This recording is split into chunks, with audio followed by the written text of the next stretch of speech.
Welcome to Journey Through the Gate, Paranormal Portal Podcast, as we delve into the many questions and wonders brought on by the supernatural experience. What's on the other side of the gate? Let's find out together.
Yes, enjoy that journey. No, I still didn't get that last part off, It's just, it's okay, because we love Al.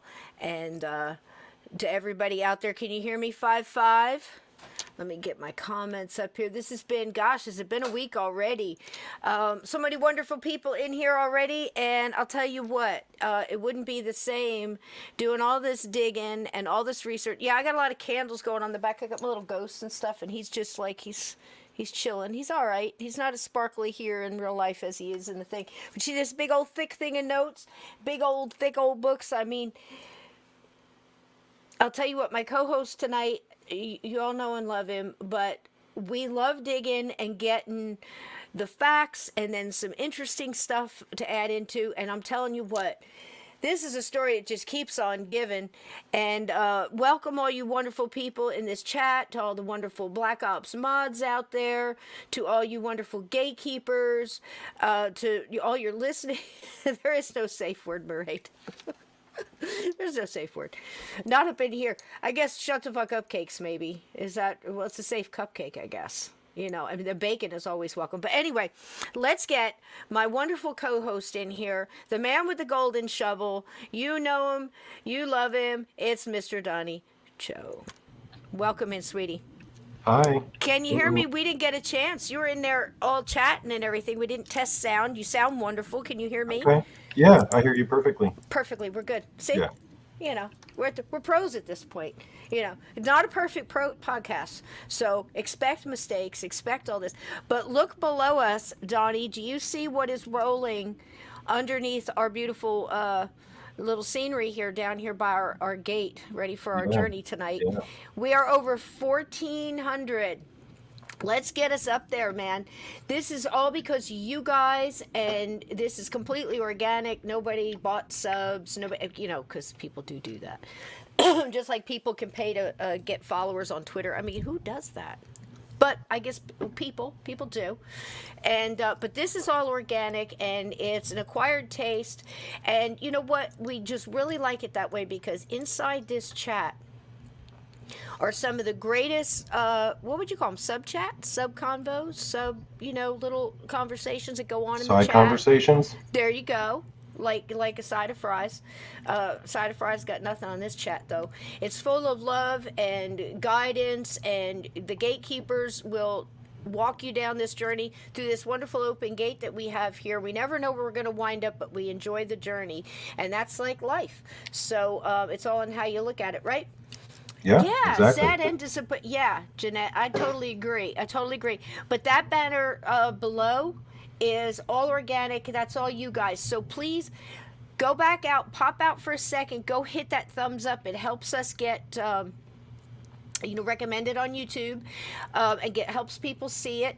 But also because we're getting so many new people help the guys, help the people in the chat along. Like if they start getting a little aggressive with somebody, don't block them, right away or whatever. Just say, like, tap them on the, on the shoulder there and go, hey, we kind of keep it clean here. We try to, well, we're certainly not clean, are we, Donnie? But we have a vibe. We have a vibe. That's the only way I can put it. We have a vibe. It's free speech. It's absolutely, it's chill. It's positive energy. And if you hang out with us for a while, you're gonna get the dark with the light. But we kind of have a way of looking at it, and we just kind of keep it chill. And if you have somebody in here that's getting a little crazy or a little bit, you know what I'm saying, just kind of, hey guys, could you, we kind of keep it chill here. So there's no reason to get rid of anybody because they have a different point of view. We want that. We want the discussion, civil debate. We definitely don't want a civil war, though, do we, Donnie? So it's just, civil debate is fine, but sometimes people forget to do that. And you know what? Some people never learned how to do that. So we can kind of guide them along, go, look, you're welcome. But if you don't chill, and if you pick on one of our other gatekeepers or one of our other guests or another listener, you're going to get probably a shut the fuck up cake. Hey, Dylan. Hi, love. How you doing, sweetheart? Going to miss you next weekend. Miss you now. So, but I know you're doing really great things out there, and you absolutely have all of our positive vibes in your direction for all your endeavors, sweetie. So we'll be glad when you can get back in this whole podcasting thing with us and everything. So we miss you, but we know you're doing good things. So that being said, somebody asked me today, basically, what do you do when somebody comes in and gets, well, you warn them, and if they don't chill out or if they get worse, that's when they get a timeout. And then if they, if they come back after the timeout, like you used to put your kid in the corner and, that's it, then chill. But we don't let people pick on other people in the chat. We don't let people get, there's, harming animals or anything like that, stop it. That's not happening. You get a cupcake right away. You start using foul language or something like that, just keep it clean. Because we do too. But you get it's a vibe. It's a vibe. So, for that being said, unless you're a Russian porn bot, then you deserve no mercy. Then no mercy whatsoever. Yeah. You're getting blocked right away. And our Black Ops mods, like we say, you could dodge a ball, but you can't dodge a wrench, and they will get you. And that's it. That's it. Faster than I can say, go get them. Faster I could turn on the oven to even start baking cupcakes. They're already history. So, that being said, Dylan, we're doing fine. So glad to see you, sweetie. And absolutely, we miss all your deep digging and everything else. We could have used you on this one. I'm here to tell you, there is no end to this subject, Donnie. Boy, did we jump in the old rabbit hole. Did we not? Yeah. I mean, but it's been a gasser. I'm telling you, I've had so much fun. Donnie's had fun. Well, I mean, I've been learning a lot too myself. So. Oh my gosh, so exciting though. And did you ever think? You said you didn't know too much about. Well, you knew a lot about. Like say World War I, World War II, and you said maybe Revolutionary War. Well, yeah, like a little bit. Like I knew more about that than the Civil War. Right. Yeah. Well, it's a complicated road to go down, ain't it, sugar? Yeah. But we've tried to enjoy all the good scenery along the way. Let's say hi to some of these great folks and dive right in. What do you say, Donnie? Yeah. Hello to Salvador. Hello, Lindsay. Love you. And Edna, how you doing? Vixen Doe. I think Vixen Doe was the first one in, throwing bacon for everybody. Always brings enough for the class. Glenn, hello. Wonderful to see you. Wonderful. Let's see, Sue Ashwell, hello, welcome in. Chris Jarvis, it's good to see you, darling. Mermaid, our wonderful mermaid. I know you've been, she's actually, I think, been getting a little sleep. She's got a lot going on, too. Everybody's just so busy and doing wonderful things in their life. Absolutely, do something positive for yourself. I think it's wonderful. We highly support it. We have a lot of people that don't make the live chat, but listen, Uncommon Belief, another one of our wonderful mods. Hello. Yeah, what's so civil about war anyway? So true. That's what made it just so hard, brother against brother, and man, it's so true. And yep, what did I correct real quick? Did I correct something? I don't know. Probably my mouth. You know I'm going to wind up cussing before tonight's over. So let's see. Jeanette, welcome in, welcome in. Donnie, do you have anybody? Did we miss? Hello, No, hello, I think hello. we got everyone now. Sue Ashwell, I saw come in. Great, great, Ada great. K, Don't Lindsay. forget to like and share if you can. I'm going to go ahead and get rid of this little banner and see what else I can do here because it's distracting me. But thank you, thank you, thank you so much. And also, number one on top of my list tonight, Steve is still a little under the weather, and so send him positive healing vibes. Don't you don't have to. Hey, Froze, how you doing? He's listening and slinging bacon at the same time. We love you, Froze. Welcome, welcome. But please send healing vibes to him and Sandy. This is one of those that kind of hangs on a while. So, and it's a pleasure to have you, Jeanette. Absolutely, every time. We look forward to this. I mean, Donnie and I talked a couple times this week, right, Donnie? Yeah. And it's, again, we keep trying, like, save it for the podcast, but we try to get an outline so we have a little bit of an idea where we're going. And AJK, hi, sweetheart. Welcome in, welcome in. And this one could go in any direction. So tonight, I think what we're going to do, I've got a couple vids, but they're a little bit different. They're more like slideshow vids. Dylan, yes, we will eventually get there. Oh gosh, yes, Yeah. spiritualism. Yep, that's We'll get either. Yep, it's coming. We've got a lot of stuff Yeah. like I mean, put it's on a the last one. paranormal podcast after all. We got to Yeah. put some paranormal stuff in there. Absolutely, Yeah. we've got some really crazy stuff coming up on that. Tonight we're going to cover a little bit of as we said, when we started this, we get so much from the chat. Also, and when we were looking at the documentary we saw last week that we offered up as kind of an outline and to give you an idea of the times and trying to give you an idea of what happened, because you can't just assume people know everything that went on. I mean, there's so much. So we did that little documentary, and it really helped out a lot to show a little bit about the conspiracy of what was going on, a little bit about why it happened. When Lee and Grant were at Appomattox and signed, we know that was Army of Northern Virginia. We know that the war continued on for quite a long time. I want to say it was Jeb Stuart out in Texas. I could be wrong on that. I get Jeb Stuart and Jackson mixed up sometimes. But there was a lot of fighting that continued on. But once Jefferson Davis fled Richmond, and basically he was, caught and held for a little bit, but nothing, major. Lincoln didn't want any of that. He basically sat and told Grant, let him up easy. If Jefferson wants to cross over and go into Canada and not have to go through all that stuff, or if he flees and gets away, I'm fine with that. I mean, he was more about this 40 acres and a mule kind of thing, like to help everybody. Are you kidding me? Welcome in, welcome in. Let him up easy. We all, we know that. And again, I think that's one of the things that got him because, as we said, they wanted to make money.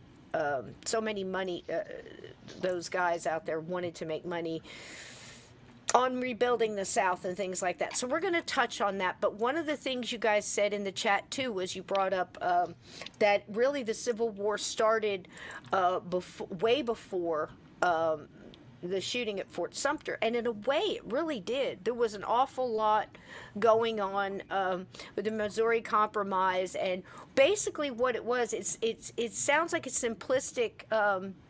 Welcome in, Jamie. Welcome in, Ted. Basically, every time there was another state, there was that controversy as, is this going to be a free state or is it going to be a slave state?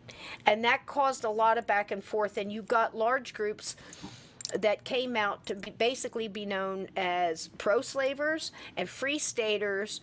And in a state called Kansas, there was quite a bit that went on there.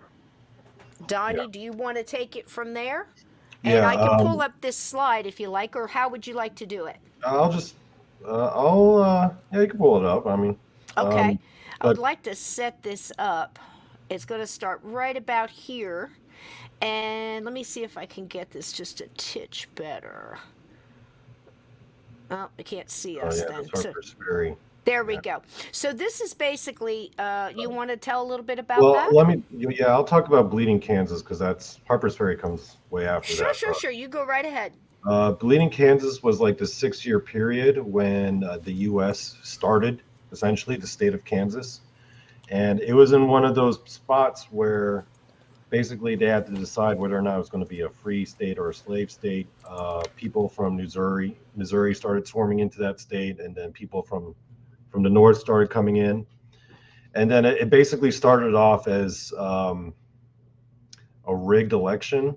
Basically, the Southerners or the people who supported the slave states were accused of putting in fake votes.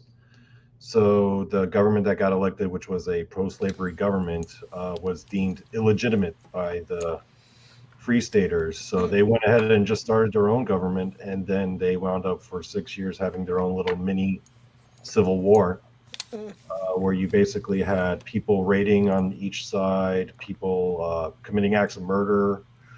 And it wasn't just acts of murder. I mean, they would go into people's houses. Imagine being out in the wilderness and you're staking a claim, because that was another thing, wasn't it, with Kansas, where they had to like ran out and stake a claim. People would Yeah, kill each other yeah. over that. But once they got their homestead set up, they would go in the middle of the night. Both sides did this now. Mhm. Both sides, and go in and pull out all the men in the family or whoever was in there, and hack them to pieces, Mhm. to try to send a message. So it was really bleeding Kansas into bloody Kansas, right? Yeah. And I guess one of the most important or famous figures to come out of this whole situation was a gentleman by the name of John Brown, Yup. who I think was mentioned that last week.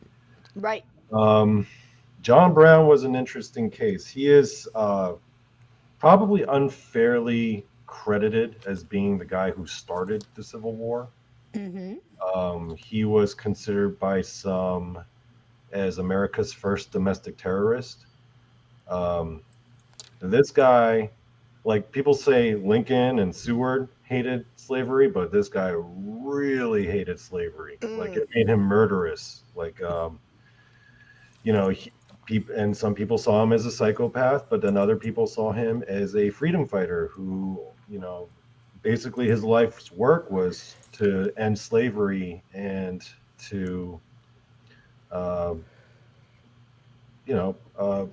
free, make America free for all peoples, black or white. That was his idea. He was deeply religious, very religious. Absolutely. Um, I mean, his sons at the point. I don't know.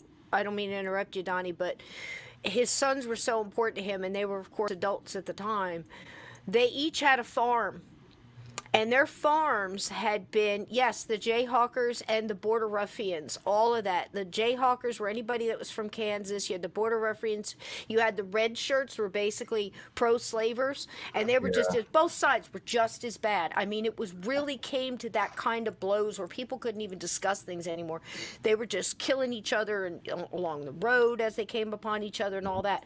But, yeah, redlegs as well. And, John Brown is basically he did a lot of he did a lot of things like a lot of people back then, a little farm and a little this, a little that. Yeah. But his sons had established farms, and their homes were burnt, their crops were burnt more than once. I mean, this went on for years, like as Donnie said. And when all three of his sons each had their their farms destroyed and their property destroyed, that was it. They knew that they had to gather together and become a band of people that were just going to fight slavery. So they were releasing slaves as they came along, and sometimes the slaves would join them, and sometimes not. But they became some bloody killers. But they could quote scripture at the drop of a dime, baby. But before Bleeding Kansas, it is important to note that he was very active on the Underground Railroad. He was close to Frederick Douglass and Harriet Tubman. Eventually, he got close to Harriet Tubman. His house, I think at the time when he was living in Pennsylvania before all this, his house was actually used as one of the waypoints for the Underground Railroad. and scholars believe that he helped something like somewhere about like 2,500 slaves escape to freedom. Like he did that personally with his home being a stop on the Underground Railroad. Like this guy Absolutely was incredible. very active. Like he made it his life's mission to Yeah. end slavery. And Yeah. basically, if you got in his way of ending slavery, he was gonna kill you. Yeah. Yeah. And that was it. I mean, because also, I don't know if you're going to get into the whole where he actually heard God speaking to him and the things. I really think there was almost more to that. Yeah. Donnie and I spoke on that earlier today, and we might bring it up in the when we start getting to the supernatural paranormal. But I don't think it would hurt to say at this point Hmm. where he actually at one point said that he heard from God that there was going to be a bloody battle throughout the country where both sides would have to pay, one for their indifference and their profiteering Hmm. on slavery and the other for holding human beings. I mean, this man, you're going to see multiple pictures throughout. Like if you go to look him up and see the thing where he's kissing the baby, Yeah. and all this other stuff. Some of these things never happened. The really wild things did, and I don't understand why they have to add all this little filler and fluff when Hmm. the real story is just so amazing. You Yeah. know? And he was he was mostly like just helping with the Underground Railroad. He didn't get really radicalized until the Fugitive Slave Act. That was basically a bill that got passed where it was where slave people trying to catch slaves can cross into northern states and apprehend them, and northern authorities were responsible for helping them. When that bill got acted, that's when John Brown became just he went from just being an Underground Railroad operator to being a full-blown domestic terrorist, as his enemies would call him. Mm. And yeah, he was labeled the America's first domestic terrorist. Um, First American ever to be hung for treason, Mm. uh, and his trial was the first trial ever to be nationally, like followed on national media. Mm. Like it was the first national level trial where everyone in the country was paying attention to. There was a lot of firsts for this guy. It's absolutely incredible because you wonder how in the world is that treason? When are Oh, you going to? it was treason against. Okay, can you go back to that previous slide with Harper's Ferry? Yeah, absolutely. Yeah. Yeah. This is basically where he got caught. Mm. He had this plan, and apparently it was like this 10-year plan that he had been working on, where Harper's Ferry in Virginia was home to like the National Armory. And he had this plan where he and a bunch of his men would barge into the armory and take a bunch of the weapons. And once the slaves found out, they would rise up and Right. rebel against their slave masters. And he was basically making this like this first attempt at creating, like he tried to start a civil war Right. or a slave rebellion. Hmm. He eventually gets caught there by none other than Robert E. Lee. How about that? Robert Yep. E. Lee gets dispatched, and he's the one who finally catches him inside the armory. And that's when he gets caught. Gets caught. He gets put on trial. Everyone knew that he was going to be what the verdict was going to be. He got actually charged for treason against the state of Virginia Right. because there was no federal laws Hmm. covering like I guess something about with the situation at hand. So Hmm. he got he got charged for that. He got found guilty, and interestingly enough, he had the opportunity to escape jail Hmm. or to escape prison, and he refused. One of his men actually got himself arrested, got himself inside, and they were going to bust him out, but he decided to stay because he wanted to die, so that the national consciousness would be shifted, Hmm. and he wanted to sacrifice. He said his time in prison was his happiest time in his Yeah. life. A great orator.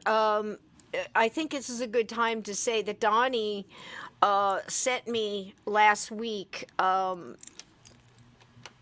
Actually, it was a song done in a video done about a show, well, basically using this show. And I don't know if you guys saw it, but it was a series put out just in 2020. This is only 2 years old. It was on Showtime, and it's called The Good Lord Bird. Now, Ethan Hawke plays. I've never been a big Ethan Hawke fan. I mean, usually the stuff Pretty he plays. unrecognizable in this. Yeah, I know. And it kind of creeps me out a little bit. You know how, like, there's certain people you're like, I know he's going to be the bad guy if he shows up, or he's going to be. The guy, he's redeemed himself with me as far as the acting. So Donnie sends it to me, and last night I kind of binge watched all but the last episode. I mean, I watched the whole daggum thing. I got so caught up in it. And basically, he's playing John Brown, and it's got a lot of comedy to it and has a lot of fictional characters, but the base of it, very much like Titanic was done, where everything around it was really happened, but some of the characters were made up to kind of tell the story.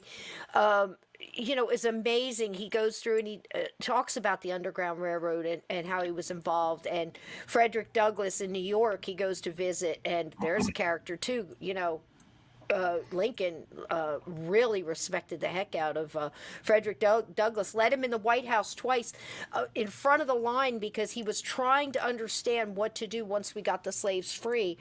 How would we not just let them, if they wanted to, go off the mountains, they could do whatever they wanted because they were free. But if they wanted to learn apprentice in a job, or if they wanted to learn to read and write, if they wanted to learn kindness, because I mean, gosh, some of these people never even were shown, any kind of kindness. It's almost like when I told you guys the story where I was living on this farm and I thought the rabbits were just pets. And then I heard in the middle of the night a conversation, and I found out all of these rabbits were being raised to go to the furrier. So I go out in the middle of the night, kind of like Silence of the Lambs, go out in the middle of the night, and I set everybody free. Left all the cages open, took the rabbits out, put them in the ground, trying to get them to run, and they didn't know what to do.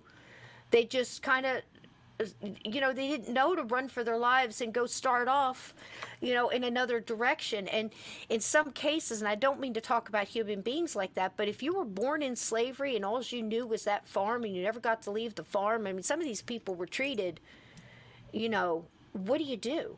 And that's what Lincoln was trying to figure out. How are we going to do this?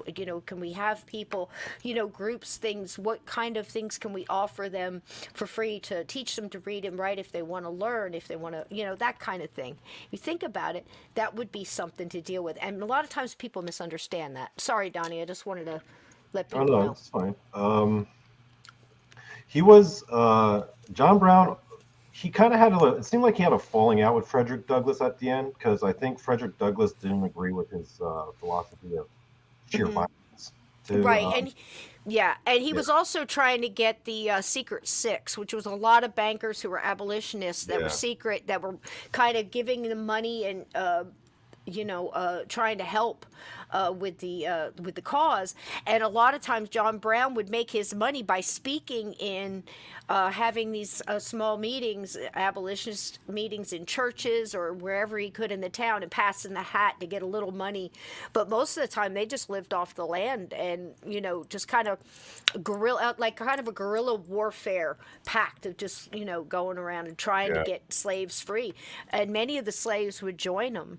And some, they would just be set free, and they would go where they wanted to go, or go. So, I mean, it's just hard. Like I said, with the rabbits were just, running off in the woods. I'm like, run! You don't understand. Of course I got in a lot of trouble for that, but, oh well, I was a kid. So, but some of them got free. Some of them, lived out in the woods, and But then again, if you look at it, they probably didn't know what to do unless their instincts kicked in. So, there you go. Hello, Sheriff Buford. Harpers Ferry. Hey, welcome. So Harpers Ferry is it's West Virginia now, isn't it? West Virginia, I think Virginia now. split. No, I think it's in Virginia. Oh man, actually. I think it's my West geography Virginia. sucks so bad. I'm sorry, guys. I know, mine does too. That's a blind leading the blind with me and Donnie here today. But that's my weakness. That's my kryptonite. Me too. So we need somebody who's good at geography to step in and co-host every once in a while. It's in West Virginia. I only know that because I looked at the map. I Yeah, cheated. and it But is right on the edge. Um, yeah, at the that's time it belonged to Virginia because West Virginia didn't exist right, back. Um, right. that's why I got confused. Hmm. But I had something here. I agree 100% with what you said about him wanting to die, almost to become a martyr. He knew he would get more attention for the cause that way. And he was getting so much press coverage too because he did Yeah. so many interviews and gave so many speeches. And Yep. oh, Sheriff Buford actually lives in Harpers Ferry. Really? Yeah, Wow, wow, wow. We're going not far from there in about a week, Donnie. yeah, Yeah. yeah. So, yeah, I got That's to what, tell you, I've always liked John Brown. I like him even more now. I don't care that he came off a little batshit crazy and, the way he did the things he did. I really believe it's like the Blues Brothers. He was on a mission from God. I mean, some people had just had enough of, you know, everything that was going on and the yeah. horrors of the time. But for him to stand up like he did and not have to, Well, he was it really, very, very religious, so he yeah. saw it as like a straight up sin, and he said that he had to clean up America spiritually, and the Hmm. biggest hindrance to that was slavery Hmm. Hmm. because it was just against God's will, according to him, according to his philosophy. He grew up very Calvinist, and he had like a Puritan background. Another fun little bit of trivia, Cisco, about him that I think you might not have known. Okay. His father, Owen Brown, was actually friends and the former employer of General Grant's father. It's like this was such a small It's country like a back small then or world. something. Yeah. It's like everybody knows everybody. Everybody was involved with somebody else. To think when I saw that series and he went to go visit Frederick Douglass to talk to him about his plan because now he says he's on a mission from God. And he had heard that there was a great civil war coming and blood. I mean, he's going on. Blood will wash across the country. He even said there will be places where you could walk across a field and not touch the ground for the bodies. You're just walking on bodies. And I can't tell you how many journals I've read. Shiloh, Antietam, of course, Gettysburg and the wheat field and Pickett's Charge, from the peach orchard all the way, to Sheriff the Buford ridge. actually makes videos about the Civil War. Do Now I'm you? nervous. Now I'm like, oh, I learned about This the is Civil War last week. That's yeah. I think that's I become awesome. correct. I've probably watched some of your videos if they're available and on thing. And if you want to drop your link there, Sheriff, or if maybe I can get one of the mods to go look for it. If you have a YouTube channel or wherever you show those, you're welcome to put those up. I'd love to see them because I think it's just so. The 6 degrees of John Brown. That's exactly right, Yeah. Glenn. I'm sure Kevin Bacon knows him, but. Don't forget about Chickamauga, right? Chickamauga. But to hear those words, Sheriff, you know what I'm saying? He actually said, I've been reading some of the things that he said, and the conversations, you have letters and the documents that are showing up after people passed and found things and found in old trunks. I mean, there was just all of Mary's letters to the media from when she was writing from Mary Lincoln, when she was writing from the asylum, which was basically a bed and breakfast for well-to-do, you Mm. know people had a little marbles shaken up there. She's writing all these letters. They were lost. They weren't found again until 2005. And the guy, his name is Emerson, I think, Jason Emerson. I could have that wrong, but he's looking for artifacts and stuff. He tracks down. He tried everything he could with Robert Lincoln's lineage and everything. But here's the thing: Robert Todd Lincoln, he had 3 kids, I think 2 boys and a girl, and they got into this conversation where they were done being Lincolns. They didn't like the attention. If you read some of their journals, they were like about it. They had had enough. They vowed to stop the bloodline there, Donnie, and Mm. not have any children, so the bloodline would die. Can you imagine? Now, who else was it that did this? Wasn't it William Hitler. yes, Yeah. Didn't we come up with that at one point? You dug that Yeah, up? yeah. And they did the same thing, and that's what it reminded me of. And so he decided, okay, well, he had the same attorney for a long time. Let me try them. So he's doing the dry calls and everything, and he's calling, looking for people. And finally, he says, like, call like 38 or something. He got the grandson or whatever of this lawyer. Anyhow, it was an older man, and he answered the phone. He said, "Oh, my daddy, my great Wait, grandfather, or who are whatever." we talking about again? This is a guy that just found a trunk full of letters. His Oh, name is okay, okay, Erickson or Emerson.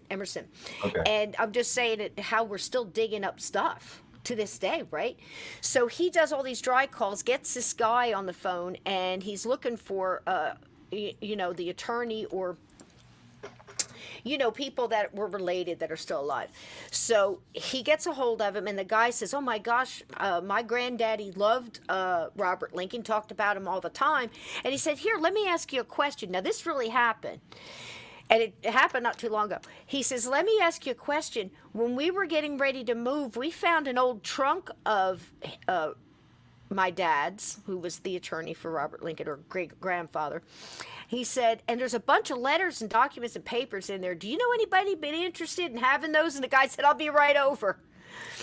And sure enough, he gets on a plane, he goes out there, he goes through the trunk, and he finds all the missing letters from Mary Lincoln that she was writing to this lady. And the lady was going to publish the book.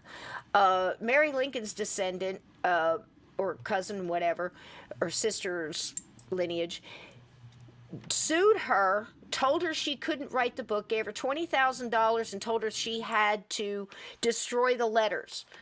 Well, she didn't. And they wound up in this trunk somehow with Robert Lincoln's attorney's family. And this guy goes through and gets all these letters and the things that it told us about the Lincolns, because Mary did not hold her tongue. And so that's why things like that happen, and we're getting more and more information on people like Lincoln and the things that went on around the White House at that time in the Civil War, and also with John Brown. So some of the things that he said about hearing God's voice tell him that there would be a great civil war and this land will be awash with blood for putting other human beings in this kind of bondage. And he meant it. He lived what he believed, Donnie, didn't he? Yeah, and he was responsible for like one of the massacres during Bleeding Kansas. It was what was it called? The Potawatomi. Yeah, that massacre where they basically dragged out like pro-slavery people and some actual like people who were responsible for catching slaves. Mm-hmm. They actually dragged a bunch of them out of their cabins and executed them with swords. Yes, he was very I think it was big like on five that. people actually.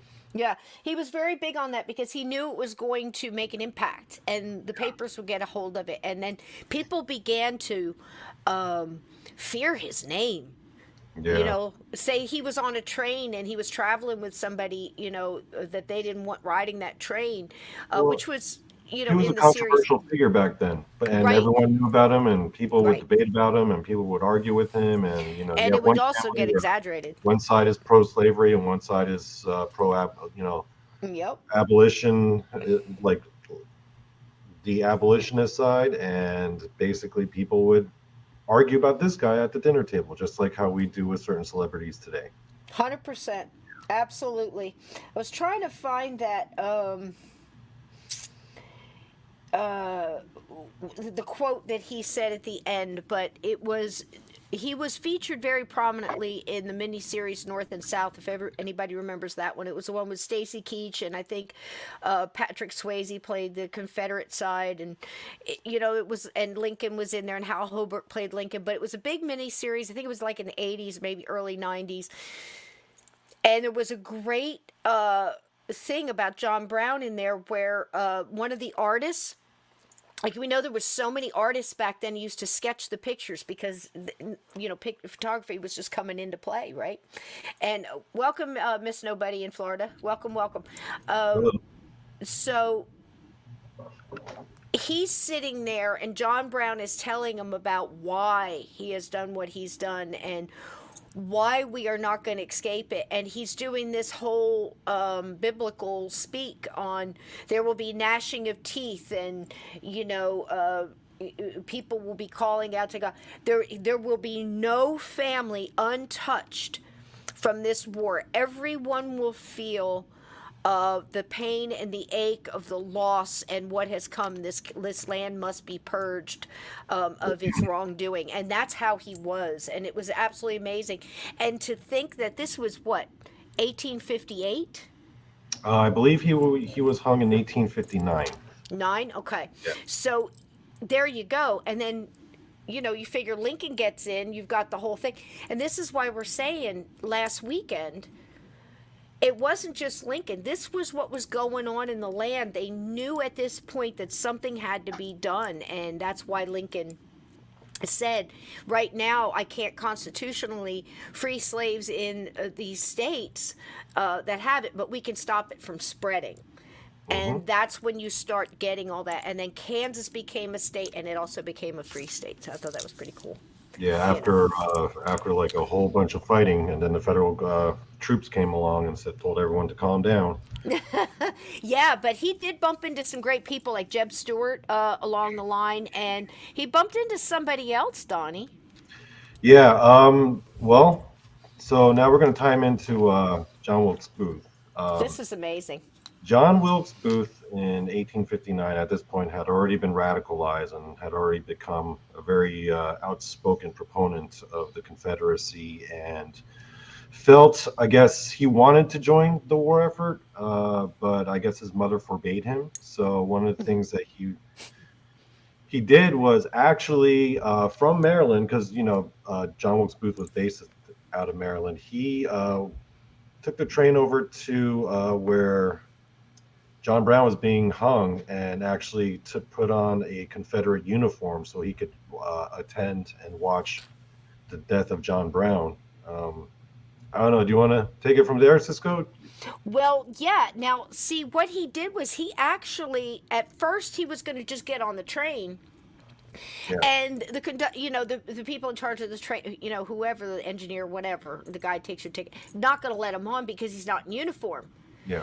So all of the guys just love John Wilkes Booth because, again, he's an actor. It's like having...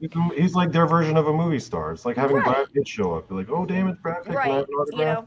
Brad Pitt, or let's pick Clooney. Sean Connery. I'm not a big Pitt fan, but somebody like Sean Connery. So, but you get my point. So they all loved it. Really. Love the guy, and love what he stood for. And all of these guys you're going to see are in and out of this stuff. They're spies. They're part with with the Confederate. They're back and forth. Washington is awash with spies. Everything surrounding it. It's incredible. This is in and out. This is, you don't know who you're talking to. You don't know who's who or what's what. It's just like in Revolutionary War, where you had your loyalists and you had your Tories, and everybody's in town together. You got your British stuff, the same type of deal. So he's standing there, and everybody takes off a piece of their uniform and gives it to Booth. So he's got, basically, until the guy said he was dressed in uniform enough to get on the train. Well, then he kind of joins this group. Okay, and it was the Virginia Greys, I believe. But he joins this group, and this picture is taken, and everybody says it's a guy right up here in the middle is Booth, but I don't think so. I think it's that guy right there. What do you guys think? They keep putting this other guy that's close up, but this guy's mustache matches and everything else. Now, to prove this... Actually, can you go back to the original picture? Because I'm looking at Sure. his picture now. Okay, Yeah, that's that looks more close-up. like him, because he's got Right. a longer nose. That guy in the middle's got, his nose is too short. Exactly. But if you see it in a lot of books, it'll say, like, they kind of put the circle around the guy in the middle. Yeah. But as far as I know, he never had that little, what do you call that? Racing stripe, or what do they call, I don't know what they even call that anymore. Like, it's like a weird goatee. Yeah. But I think it's the one there to the back. He's got that kind of stare and everything. Yeah. But to prove it, also, there is his. Okay, there he is. You take another look. What do you guys think? That looks more like him, doesn't it? Yep. So, and a lot of that picture has been used. Now, this is a picture of. This is John Wilkes Booth's $64.58 pay stub for his time in it's the Richmond Grays. The Richmond Grays, and it's dated April 14th, 1960. 1860. 1860, I'm sorry, 1860, thanks, Donnie. April 14th, what does that sound like, guys? 5 years later, on April 14th, something else happens. Pretty significant on Good Friday. So I just thought that was so weird. The coincidence never end in this, Donnie. But why did he get on that train? Why did he join? Oh, he wanted to watch the execution of John Brown, but he actually remarks that I guess he was as he was watching the hanging and as he was dressed as the Confederate soldier. I'm guessing like his intention was to walk up to the corpse afterwards and hawk a loogie on him or something, but. He actually writes down in his journal, I believe he writes down in his journal, or he tells someone, I don't remember, but the story came out that he actually remarked at how brave and noble John Brown seemed in the face of imminent death. He actually found him to be quite, I guess, respectable in his eyes because of the way he was so fearless in the face of his own execution. So he it gave him kind of something to fashion his own. You could almost hear some of the words, John Brown's type of words, in John Wilkes Booth's letters and things that he said to people after that, but he just flipped them. Oh yeah, I guess it wasn't Confederate. It is a soul patch, Glenn. Thank you. That's the word I was looking for. See, this chat. I guess technically the Confederacy didn't exist then, but not yet. Not yet, but it was definitely, Yeah, but for all intents and purposes. Exactly. So there's that. And I thought this was funny because here he is. And of course, these are just some guys that were visiting one of the plays he was in and, got the soldiers to come on stage and get their picture taken with John Wilkes Booth. So he's actually in many pictures with both, but this is on stage. Some people, this is not, they weren't, the guys in uniform weren't acting, they were watching the play and wanted to get their picture taken with John. Just like a selfie now, if you saw a star at the, at the Starbucks, you're going to get a selfie with them. That was basically what this was. Yeah. I just wanted to let you know that in case you ever saw it in a book or in, another podcast where they said, well, no, he was in, the Union Army. No, this is just the letters and journals you got to read to kind of decipher some of this stuff is just incredible. Go ahead, Donnie. It's just going to show a couple of pictures of Booth. Yeah, and I guess we should talk a bit about him being from Maryland because I think that lent a lot into. Go ahead. I'll go back one. Go ahead. Ideological thinking. Maryland was in a weird spot at this time because it was, I guess, geographically, technically in the Union, but pretty much everyone in the state of Maryland at the time was very much pro-slavery and pro-South, pro-Confederacy. So, and actually, I heard somewhere that Lincoln at the time of his election only got like 2% of the vote from the people in Baltimore. So, very, very much, even though Maryland was technically Union, the people and their thinking and their mentality was very much pro-Confederacy. This made things very awkward because Maryland being, being in such close vicinity to DC and to Virginia became a, for the railways and the roadways and for just the logistical support of the war. It was very important that everything ran smoothly in Maryland. And, people say that because Lincoln very famously suspended habeas corpus, people in Maryland were very, very angry with Lincoln. There was the whole Baltimore plot. He got like 2% of the vote in Baltimore. That's worse than, than other people. Well, and Sheriff just put up here the Knights of the Golden Circle. Now, I know I've heard the name, but so many things had different names. I think we're going to probably get to that because we're really unpacking this a little at a time. But Yeah. I'm definitely writing that down. I think I know what you're talking about, but I don't want to talk out of turn and say I do and wind up lying to you. Yeah, But we'll I get there. think I have an idea what you're talking about. I think we're getting there. But thank you. And anybody have anything like that? Because that's why we decided to go back and do Bloody Kansas, because the chat was 100% right. The Civil War actually started unofficially in many other places, and that's kind of where we're getting. Yeah. But yeah, Um, absolutely. so, Absolutely so agree. the situation in Maryland got so bad that people were like very publicly threatening the president's life. I think someone had actually taken a sniper shot at him when he was on his way to D.C. And actually shot a hole through his hat. Right in his hat, And man.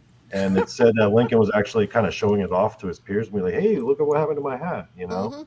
Um, He wasn't big on having a lot of people around him. He didn't like that whole thing. I know we touched on it last week about how when he got inaugurated, and Alan Pinkerton. yeah, That's who well, they got to get him in. I don't know if we talked that much about it last week. Right, but basically what happened, I'll tell you real fast. He got Alan Pinkerton, and because he was getting all these death threats. But Lincoln actually kept a file in his desk, and if you get a People were death like threat putting and death put it, threats into like the newspaper, yeah. like, Oh very God, yeah. publicly. Yeah, Oh, oh yeah. And he just kept all these in a file and just moved on to the next, because he had this way about him where I have to go to the next thing. That's how he handled his wife, like, let's get her under control. Let's try to send her out, to such and such to get her out of here for a while. And she'd wind up spending all this money. He didn't find out till too late. And she had inside help with the kitchen guy that was kind of like taking money from the kitchen funds and the food and everything to help cover, showing her how to basically embezzle money from the White House, and just kept everything from him. But as far as the death threats, he didn't want to be that guy that was always surrounded by all these people. It just wasn't the way it was. You saw in the documentary we showed last week where people were lined up outside, all in the entranceway, all the way up the stairs to get to the room, and he'd sit there and talk to each one of these people all day with all this crap going on. They even had to stop him. His aides had to stop him from trying to handwritten write and answer every letter he got, because he said the people need to hear from me. The people are worried. The people are scared. We want to, anybody, he would sign just about every pardon that came across his desk. It killed him to not pardon somebody, because he said there's been enough death. This guy, some of the things he had to do that Donnie's going to tell us a little bit about tonight, he really agonized over it. But when he went from Springfield to the White House, and Alan Pinkerton basically had him in a big hat and kind of like not a shawl, it was more like a blanket, like, or a cloak kind of thing. They offered him a gun. He didn't want one. Basically, they were just trying to get him to the White House without getting shot. But as Donnie said, he would go back and forth, on these carriage rides. How he would do this, like into Virginia to go visit with Mary most of the time, to go visit the old soldiers' home and stuff, to help these soldiers and console them and talk to them and hear their stories. He wanted to be a hands-on president at the same time. I don't know how he did it. I really don't. But he wasn't big on protection and those kind of things. The Secret Service didn't exist then. I think he actually put that into motion the day he died, but I could be wrong on that. But yeah, so it's crazy. I don't know how he did it, Donnie. I yeah, really don't. and you also have to consider the location of DC, because DC is technically on the Confederate side, so they're like the capital of the Union is essentially surrounded by hostile forces and hostile people. Hey, Jesse, welcome in. Welcome in. Yes, and some of the most hostile people towards Lincoln's policies were the people who were right outside the city of DC. Yeah. So there was an extra need for a lot more security, which, and the media didn't help either, because they were like making fun of him for putting on a disguise and accusing his him jokes of being a coward. and his anecdotes. And yeah, a lot of that was coming out of Maryland. And so John Wilkes Booth, I think, was very much a product of that whole culture that was like that Baltimore culture where everyone Hmm. just hated his guts. Yeah, And DC was absolutely, I mean, if you had to think about it, I mean, it was all very much Southern sympathizers or people that believed in that way. And you were going to tell us, the chat brought up last week too about habeas corpus. And yeah. that's one of the reasons he had to pull that. Tell us a little Well, bit yeah, about because there that. was so much. I mean, there was so much crap going on with people like threatening his life, and then the media was going all crazy. I mean, they really, yeah, people accuse them of clamping down on freedom of speech, but if you look at what the media was saying, they were saying some real salacious stuff, and just Awful. it was just awful. Like the Yeah. people talk about the media today being bad, but the media back then was pretty bad. Mm-hmm. And they would just flip on a dime, like given the situation. I mean, Mm-hmm. it's pretty much so. And people were actually publishing death threats against the president in the paper. So Yep. Yes. this Yes. time was and okay. So the habeas basically what happened was when the war started, Maryland said that well the state government said we're technically in the union, but we want nothing to do with the war effort. You're not going to use our roads for troop transports. You're not going to use our railroads. You're not to use any of our resources. And then Lincoln was just like, nah, nah.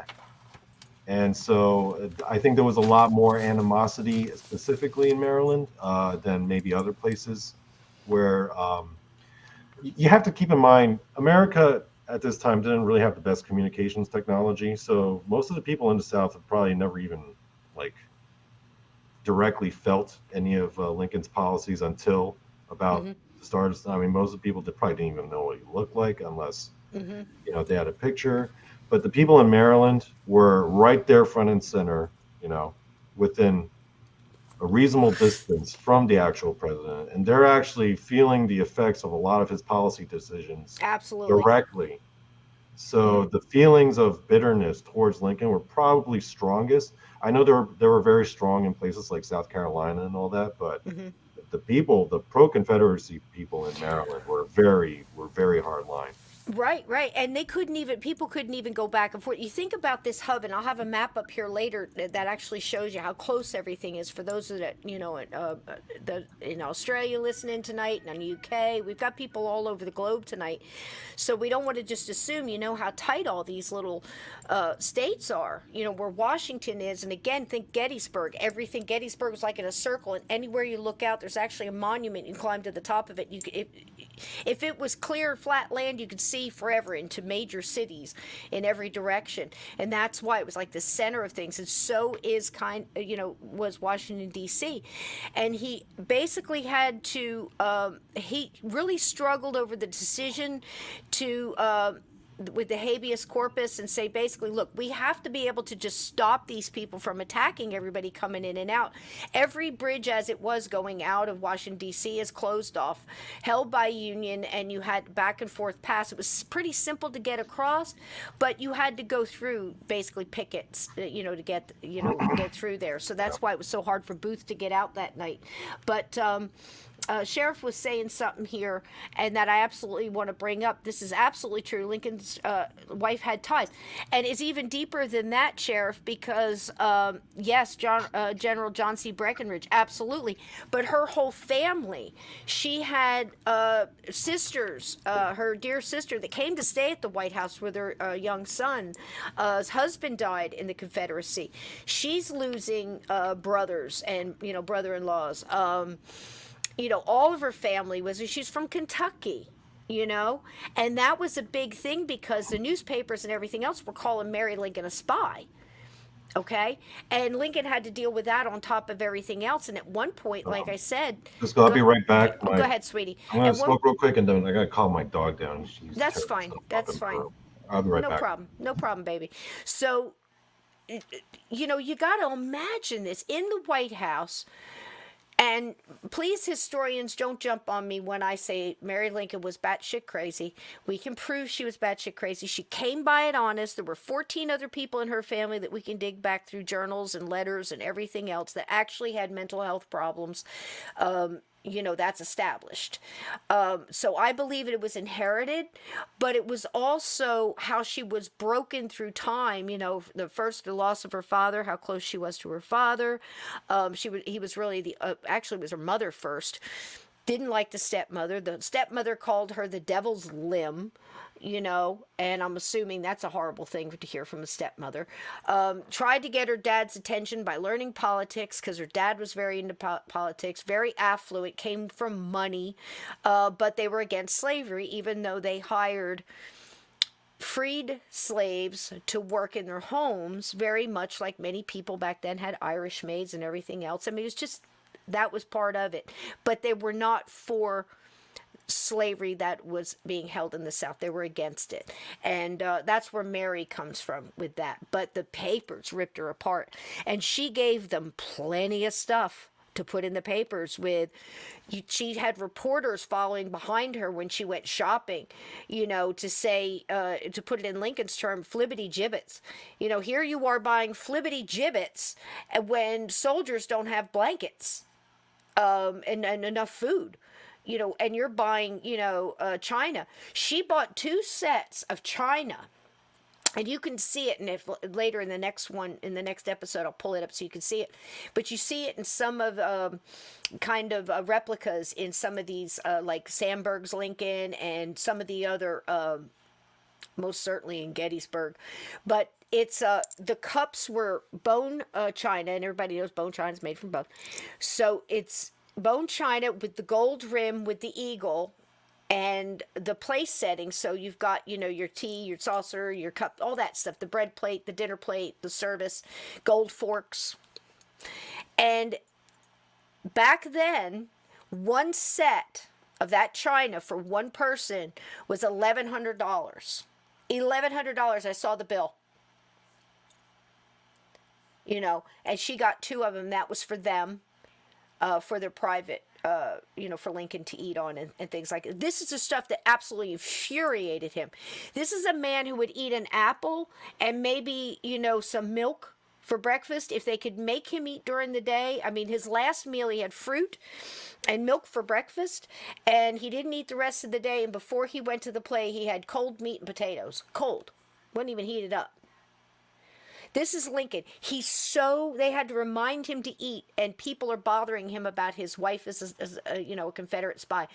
Now, I'll tell you something else I dug up.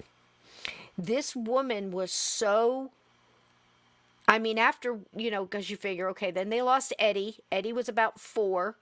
They lost him in Springfield, Illinois, before they ever got to the White House. And then, of course, when they got to the White House, you got everything going on. And then they lost little Willie, and Willie died in 1962.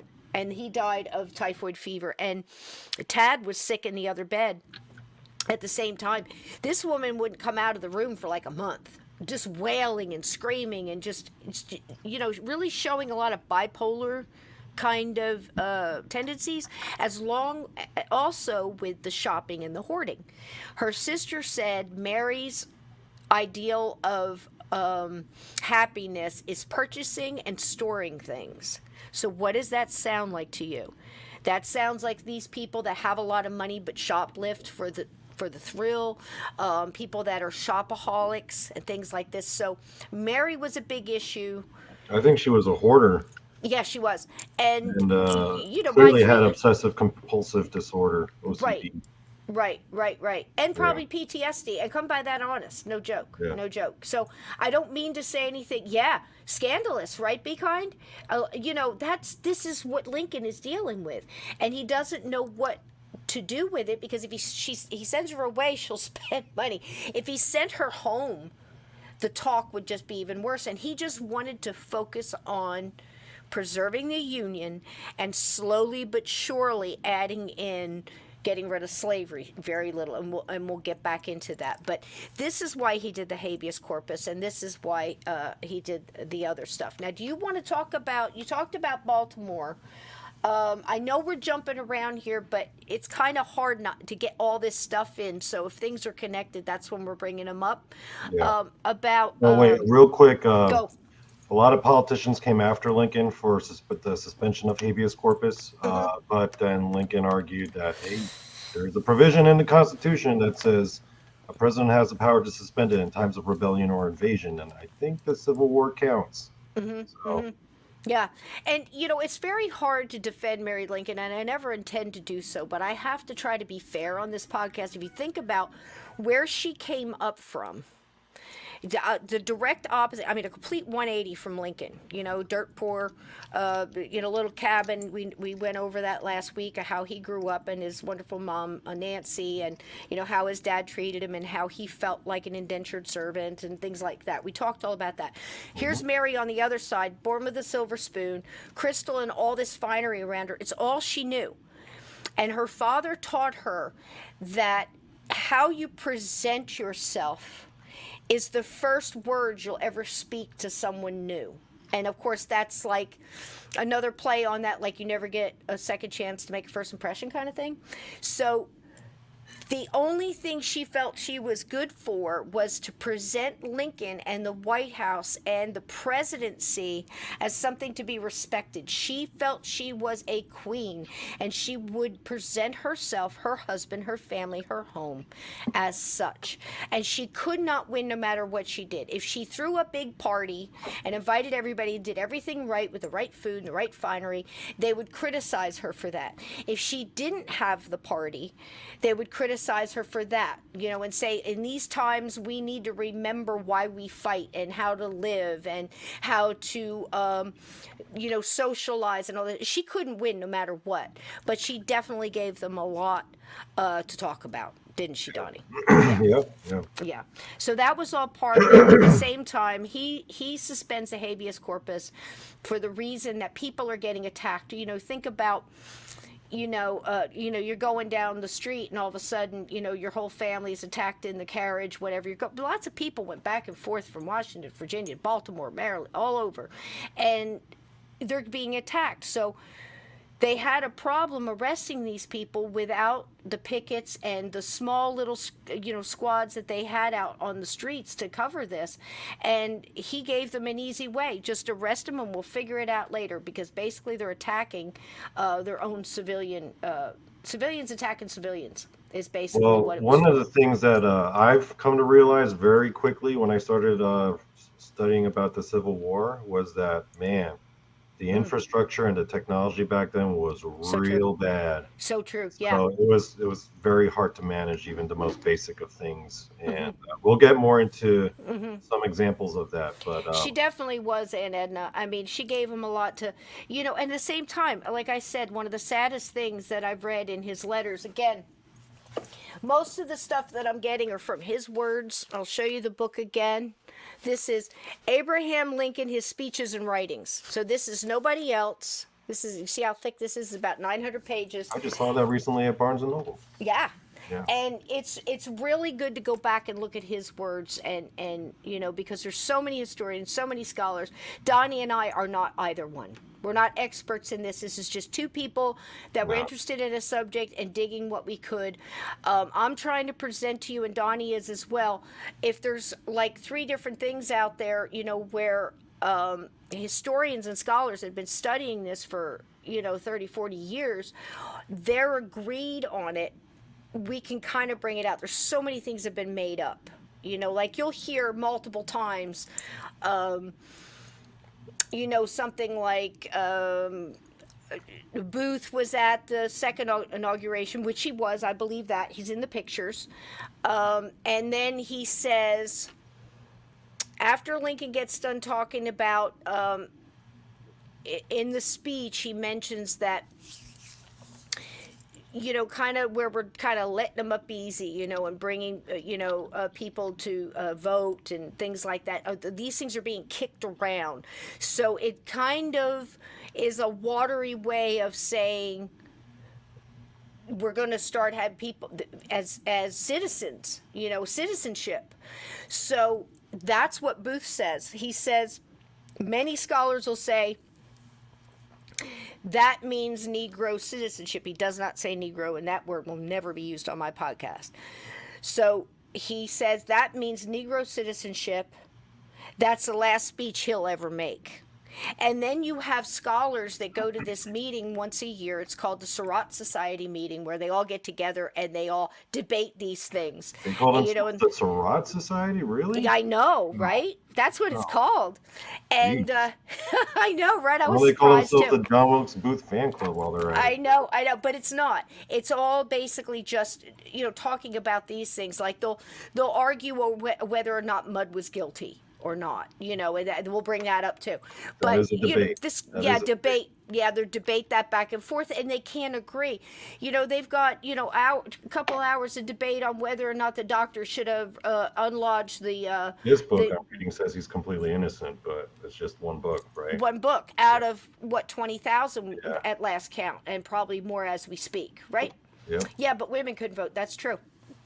So all of this stuff is going on. So we're just trying to, you know, offer you guys the best.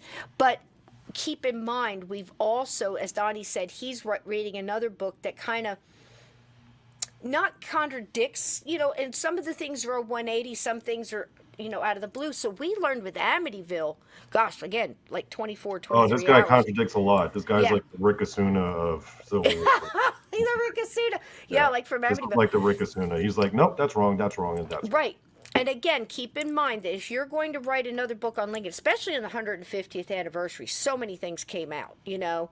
It's, you know, I mean, you see books where it says, you know, Lincoln and, you know, his favorite pair of slippers and what he, you know, what, you know, the clothes of Lincoln, or I'm making that up, but it's not far from the truth, you know. Maybe that's why they came out with that Abraham Lincoln Vampire Hunter book, because the author was like, hey, they made 20,000 books about this guy. Right. Let me write a different Let me one. write a book about Lincoln. Here's something new to the publishers they hadn't seen before, Here's you know. something new about Lincoln. Did you know he A fought vampire killed vampires? his mother. Yeah.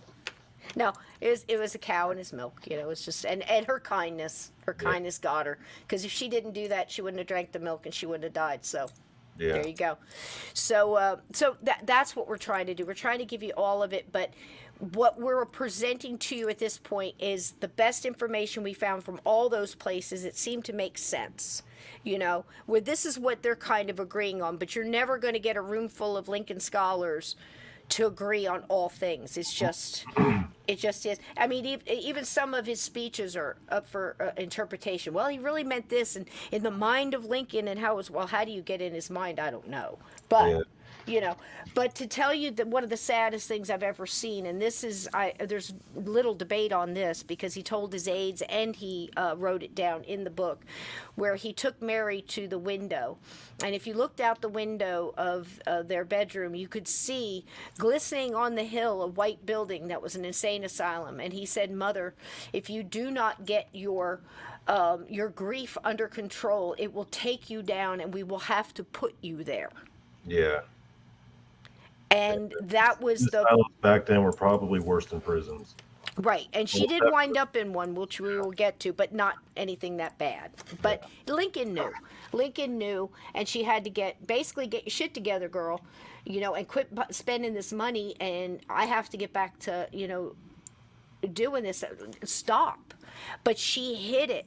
And not only did she hid it, there is ample evidence out there that says that she took bribes from newspaper people to give information early, that she, there was a couple of things that actually kind of pointed to the fact that she might have found a couple of his speeches and sold them to the paper ahead of time, which also undermined him. How he got through this, I'll never know. Because she's trying to cover up all these purchases.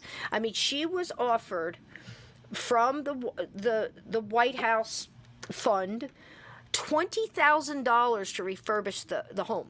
$20,000 back then. And she went way over. And that's when the hiding started. That's when, you know, little things like that started. And Donnie's going to come up with one in the next show where we do the spiritualism and the paranormal stuff and the really wackadoo woo-woo stuff that comes out of all this. And, you know, she was being blackmailed in a lot of ways, too. Yeah. So she's having to pay for that. Could you imagine if crazy. Could you imagine? Isn't it so fortunate that she lived in a time before Amazon? Could you imagine if she had like Amazon? She would have just gone nuts. She would have gone insane. I can't even imagine. But now, Donnie, did you pretty much finish on, we got The John Brown? Oh, one of the things I just wanted to add was sure. that one of the things that we and Cisco and I talked about this while we were preparing for this episode. Mm, One of the things that becomes kind of apparent when you look at the story of John Wilkes Booth and how he factors into the assassination of Abraham Lincoln, one of the things that becomes very apparent is that it feels like it was destined. And this is to bring it back to the fact that we're a paranormal podcast. I think it was like almost it felt like it was preordained just because of like all the number of sheer coincidences mm-hmm, and happenstances and mm-hmm, like it's mm-hmm. like you couldn't write this, you couldn't make this stuff up. Just This like is all the amazing, guys. I'm telling you, what Donnie speaks is true. And when we get to the paranormal thing, some of the stuff that's come out of this, but I want you to remember what I said about John Brown and the dreams he had. This is a profound man. I mean, he was always on his. One of the biggest complaints about John Brown is if you asked him to say a prayer, I could go on for like an hour, hour and a yeah, half. I yeah. mean, all of his sons, he would holler out, and you can see that in. And now this is true because in the letters and things that I wrote about him, John Brown, I mean, it was a trip, but he'd call out to one of his sons and say, give me, what did Job say about this or that? And he would just bang, bang, bang. They would all know it Yeah. because he had taught them all his life. I mean, he was a true man of God, and he felt like he had that connection. And when he said that about walking across bodies, your foot wouldn't have to touch, the rivers would run red with blood. And this is in like 57. 50, you know what I mean? Well, Did John it not Brown, come he true? called himself, I believe he called himself the modern day Spartacus. Like, Yes, that he was one did. of his inspirations. He did. And and what Donnie says is true. It's almost like the whole thing was predestined. So remember that when we get to the next one too, we start talking a little bit about the predestined thing. But doesn't it not make sense? I mean, you think about it, it's almost like every 100 years there's something, that really it's the birth of a country, right? And trying to knock out all of the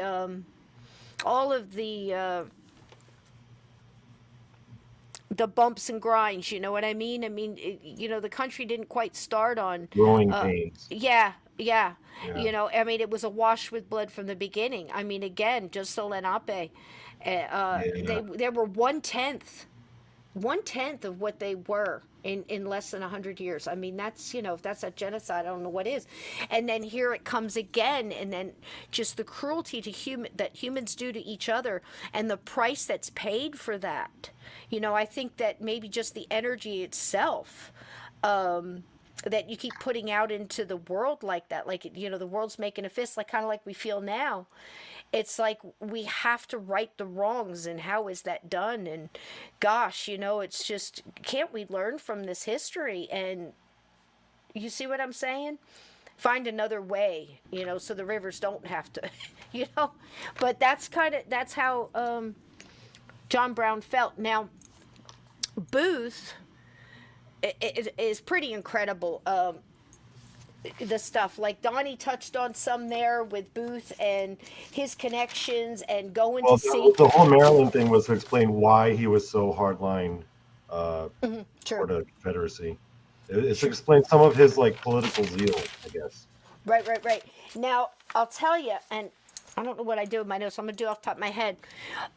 This, one of the coincidences that just blew us away and shot Donnie like a spinning top all off in another direction. And I can't wait to hear it. And that's going to be a follow-up episode probably after we're done with Lincoln. And that's the connections with Caesar, which I know nothing about. So I'll be learning along with everybody else, unless you guys know about Caesar and, jump in. But I'm looking forward to it. But one of the funny things is his dad. Now, this is John Wilkes Booth's father, Junius Brutus Booth. Yep. Odd that. And this is his brother Edwin. Now, Donnie sent me a drunk history the other night, which I thought was kind of funny. I love drunk history. It's so short and it's funny. If you've not seen it on YouTube, please watch it. It's funny. But they actually mentioned that Junius did not even allow his son in pictures. And I looked back at this one, and actually this picture was in somebody's book or whatever. I can't remember what. And they said it was John. I don't think it is. I think it's Edwin. Look at that nose. So I think it's his oldest brother, Edwin. Well, you have to Now, keep in mind, John was born when Junius was actually cheating on his wife, and the right. wife and the woman that he was cheating with got pregnant, and that child was John Wilkes. So he wasn't. He was It's seen so as the true. illegitimate son born out of wedlock, It's and so true. It's so yeah. true. So he had like some daddy issues. Hmm. He had like issues. Absolutely true. Now, Junius was born in London in 1796, okay? Now, he was known and was actually in his obituary that he was among one of the greatest Shakespearean actors of his time. He was very well respected as an actor. Hey, Barbie, welcome in. Hey, Davy Jones. Arr. So the thing about him is he actually he had a little bit of a drinking problem. So basically he was a drunk. But what they would do is lock him in his dressing room and only give him one drink, let him go ahead and get on stage and act, and then afterwards they would just put somebody with him to make sure that when he did get drunk and fall down that he would get where he belonged, and then they would repeat the things the next day. This is how they dealt with this guy. So think about all your stars that they go through nowadays with the stuff Yeah. that they put up with. Similar. So he actually left London. He abandoned in this was 1821. He actually abandoned his wife and his infant son and ran off with his 19-year-old pregnant mistress and ran off to the U.S. And that's how he got to the U.S. and where he started acting there. So that's what started what Donnie was saying, that whole Yep. thing.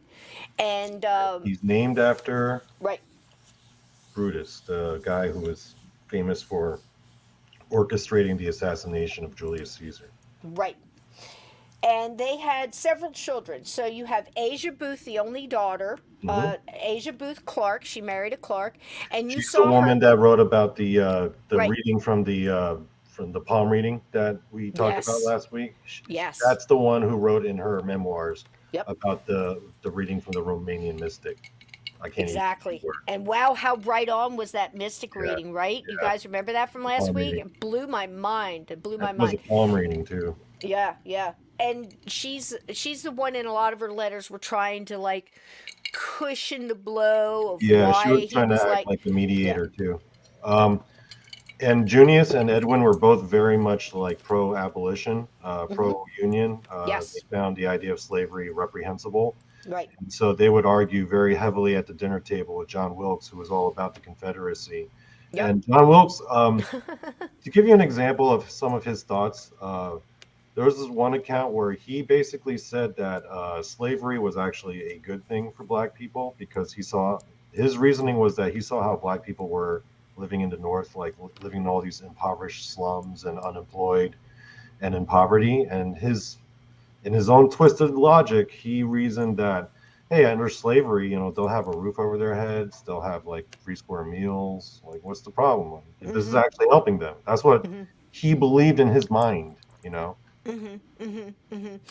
Absolutely. So this is Junius, Yep. and the dad, and here he is in his outfit. This is about what he looked like when he died here on the left hand side, my left. Anyhow, he again, he's seen as a great actor. Now he's traveling around, and they actually took out. Now the other brothers, let me mention them. It's Edwin Booth, Edwin, and yep. then they have Richard Junius Brutus Booth, and then they had He doesn't come into the Joseph. picture very much. The No, younger and one. then Joseph. They were kind of like, tried their hand at acting, but there was such this big name with Junius Brute, Yeah. the father, Yeah. that they had a hard time living up to it. Even Booth, when he first started acting, would go into different cities under John Wilkes and not John Wilkes Booth because he wanted to kind of make it on his own. And I thought, okay, that's kind of cool. But Yeah, did he do it for that or because he didn't want to be compared? So See? to raise a good analogy, I think for the people with modern sensibilities, Mm. imagine if okay, that John Wilkes Booth was an actor, but being the bastard son of a world famous actor, it's kind Yeah. of like looking at the situation as if you were looking at like Martin Sheen and Charlie Sheen. Yeah. Emilio Estevez, you know, Right. Right. And Martin Sheen is like the father, you know, Mm-hmm. Junius Brutus Booth, and then Emilio Estevez, I guess, would be Edwin Booth, and then Right. Charlie Sheen because he's like the nut job of the family. He's I like you know, Emilio. I think that's a pretty good analogy. Charlie Sheen's a nut, but Emilio kind of hid. Yeah, He kind of went back to the whole director. He always kept his stuff straight. I always thought he was a better actor too. He was definitely they good kept the Billy. shit I together. make you famous. He But ain't then, all but there, then, uh, is he? but then Charlie Sheen is the more famous one, and he's the wilder, crazier one. You know, Yep. I Yep. think that's a very good analogy for the Booth Mm-hmm. family. It absolutely is. So here he is, and everybody's trying to live up to Dad's name. And of course, what finally happened to him? Well, they pulled out Edwin. He pulled Edwin out of school. Edwin was trying to get a good education. Everybody fight for education back then. The production company and the theaters that wanted Junius Booth, the father, to play, Shakespeare or whatever, pulls Edwin out of school. You have to stay with your father, and gives him a job to stay with his father, to make sure that the father doesn't get too drunk, shows up for when he has to, because nobody else will do it anymore. Hmm. So Edwin steps up to do this. At 12 years old, they are in New Orleans, and Edwin actually gets a job at one of the theaters there at like 13. And Junius Booth decides he's going to go back, to Washington and start up again, because Fords are starting to put out theaters. They were brothers, and we'll get into that too. But there was several theaters that. They may or may not have been involved as well. Right, right. Oh, yeah. And so Edwin stays in New Orleans because he's got a good job and he wants to stay. He goes, Dad, you're going to have to make it on your own. So he goes with his, whatever chick he was with at the time. They're taking the boat, they're going around the long way. He lasts about 2 weeks without Edwin watching him. He's drinking so much and everything else. He picks up some kind of, water thing. He gets dysentery. He doesn't stop drinking. And he basically drinks himself to death and dies there on the boat and never makes it back. So that's what happened to the dad. Edwin goes on to be a very fine actor. And in More fact, famous, yeah, more even more famous and more respected. right, very respected. He kept his stuff together. You know Yeah. what I'm saying? He saw what everybody was going on with everybody else. And I'll tell you a little hint. The last month before Lincoln died, that was like the only thing he had. So he would go to the theater there at Ford's Theater, or there was another theater right down the street, and see plays. That was kind of his way of decompressing. And he would most of the time go with other men and sometimes with his wife. Yeah. In 1 month, he saw The Merchant of Venice, Hamlet twice, You Julius talking about Lincoln? Caesar. Yeah, Yeah, Julius yeah, he was Caesar. a Shakespeare Yeah. nut. And several other plays. Yeah, And this was all the month before he died. And every single one of them, the lead was played by Edwin Booth. yeah. There's another, He was a hardcore Edwin Booth fan. yep, You know, he would wackadoo like kind of, yeah, yep. he would like fangirl over Edwin Booth. Could you I imagine know. Lincoln fangirling over a guy? He'd be like, Yeah, and he "Ah." really liked Laura Keene as well, and she loved Lincoln, the star of The American Cousin that night. But we'll also get back to So that. the So way you got to here's think Edwin of and his brother, yeah, so the way you got to think John. of Edwin and John, it's Mm. basically like Edwin was the more accomplished, more respected, Right. like just known for being a great actor. Mhm. Meanwhile, John Wilkes was popular because he was known as the good-looking guy and the bad boy and the party Right. guy. Oh, But so because true. but his appeal was that oh my God, he's so handsome, kind of He like is a Charlie bit- Sheen and Emilio Estevez. Yep, and such a ladies' man. He would go Yeah, around, and that's why everybody had the pictures, but because he was they had popular those because he pictures. was handsome. That was Right, it. like business cards they had, right? So we're not going to get too deep into these guys, but since they're going to be mentioned, I wanted to introduce you to the Ford brothers. John T. here with the fine beard over here, and and no mustache. He was actually the owner and the one that was in control of how the theaters were run. He had several theaters. I think he had rented one. He had 3 others that he actually owned. So I think he had 4 going at the same time, around in the areas. Okay. Hello, Sapphire Elf. Hey, Sapphire. Welcome, welcome. So much easier Um, than typing.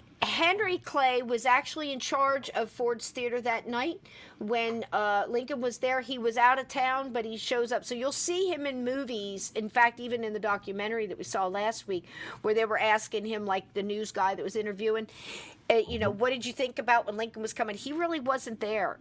It was the manager of the place that put that Lincoln was going to be there that night, which is great. What kind of security is that? But he wanted to fill the theater, and he did. But that was Henry Clay, and he'll be brought up again later. James R. was actually known as Dick Clay, and he's there in the middle, and he would also back and forth to the theaters and stuff like that. Doesn't really play a big part in the night Lincoln was shot. Henry Clay, absolutely. There's some information about him, and we'll bring that up later. I just wanted to bring that in and just to tell you a little bit about, because I thought it'd be interesting, Donnie, to get a little bit about some of the people that were at the theater that night too. Now, this is Ford's Theater. What it looked It's still like there back today, then. right? Right, it's still there today. But here's another coincidence.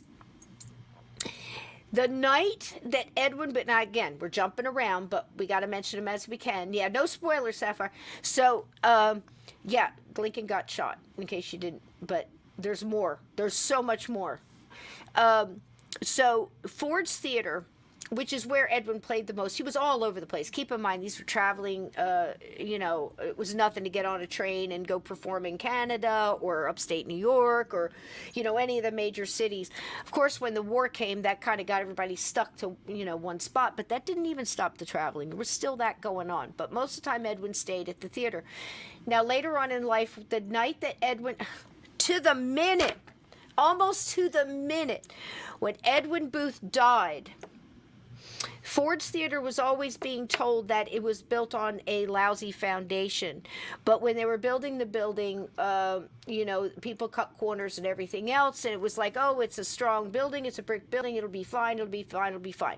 Well, the day that Edwin Booth died, the day of his funeral, because he died and then just real quick, the building collapsed to the ground like a pancake. Killed 24 people. Did you know that one, Donnie? I did not know that Surprise! one. Wait, the theater collapsed? The whole theater collapsed. Killed 24 people. Why? The foundation went. This was on the day of Edwin Booth's funeral? The day Edwin was buried. The day of his funeral. The day he buried. Some people say it was the day he died. Right? I believe so. I don't know that. I don't know that answer. But how about that? The whole daggum theater and killed, I think, 24, 26 people. Jeez, no joke. And they had been warned that this building was not safe. But again, how wild is that? What kind of coincidence? If we're sharing wild Edwin Booth stories, I think we should go to the story about Edwin Booth and Please Robert. tell it. Please tell it. This story, I was like, really? Is that real? This sounds yes, fake. It is. But I was like, yes, it is. And then, okay, so what happened was, Sysco, I think you know this story probably better than I do, so please help me fill in the blanks. But go ahead. I think, so as the story goes, Edwin and Robert Lincoln, Abraham Lincoln's son, right. older son. Robert Todd Lincoln, yeah. at 20 years old, finally gets to join. They're at the train station waiting for the train, and Robert falls off the platform. I forgot how. Well, but, it basically was that there was a huge fight between Lincoln and Mary about letting Robert go in because so many children had died. They lost Eddie, they lost Willie. Okay. And she's like, you're not sending my son, not one more son. She was really against it.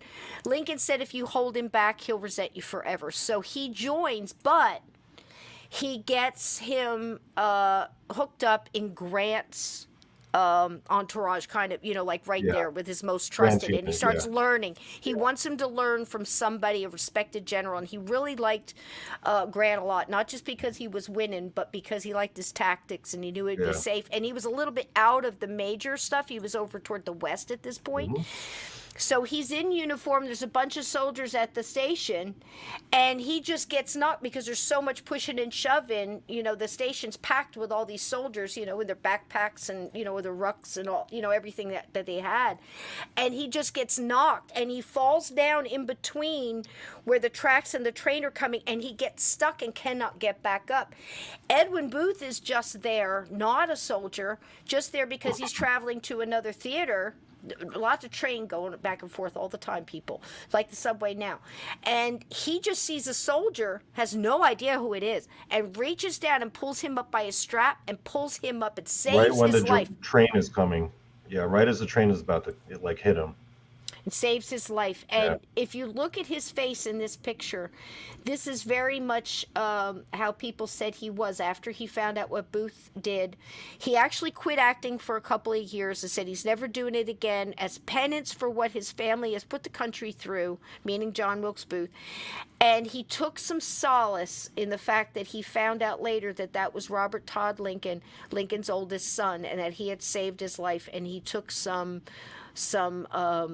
solace in that and felt like he had done actually something. What happened was after he saved Robert Todd's life, General Grant sends him a letter thanking him for his service to the country and saving Robert Todd's life.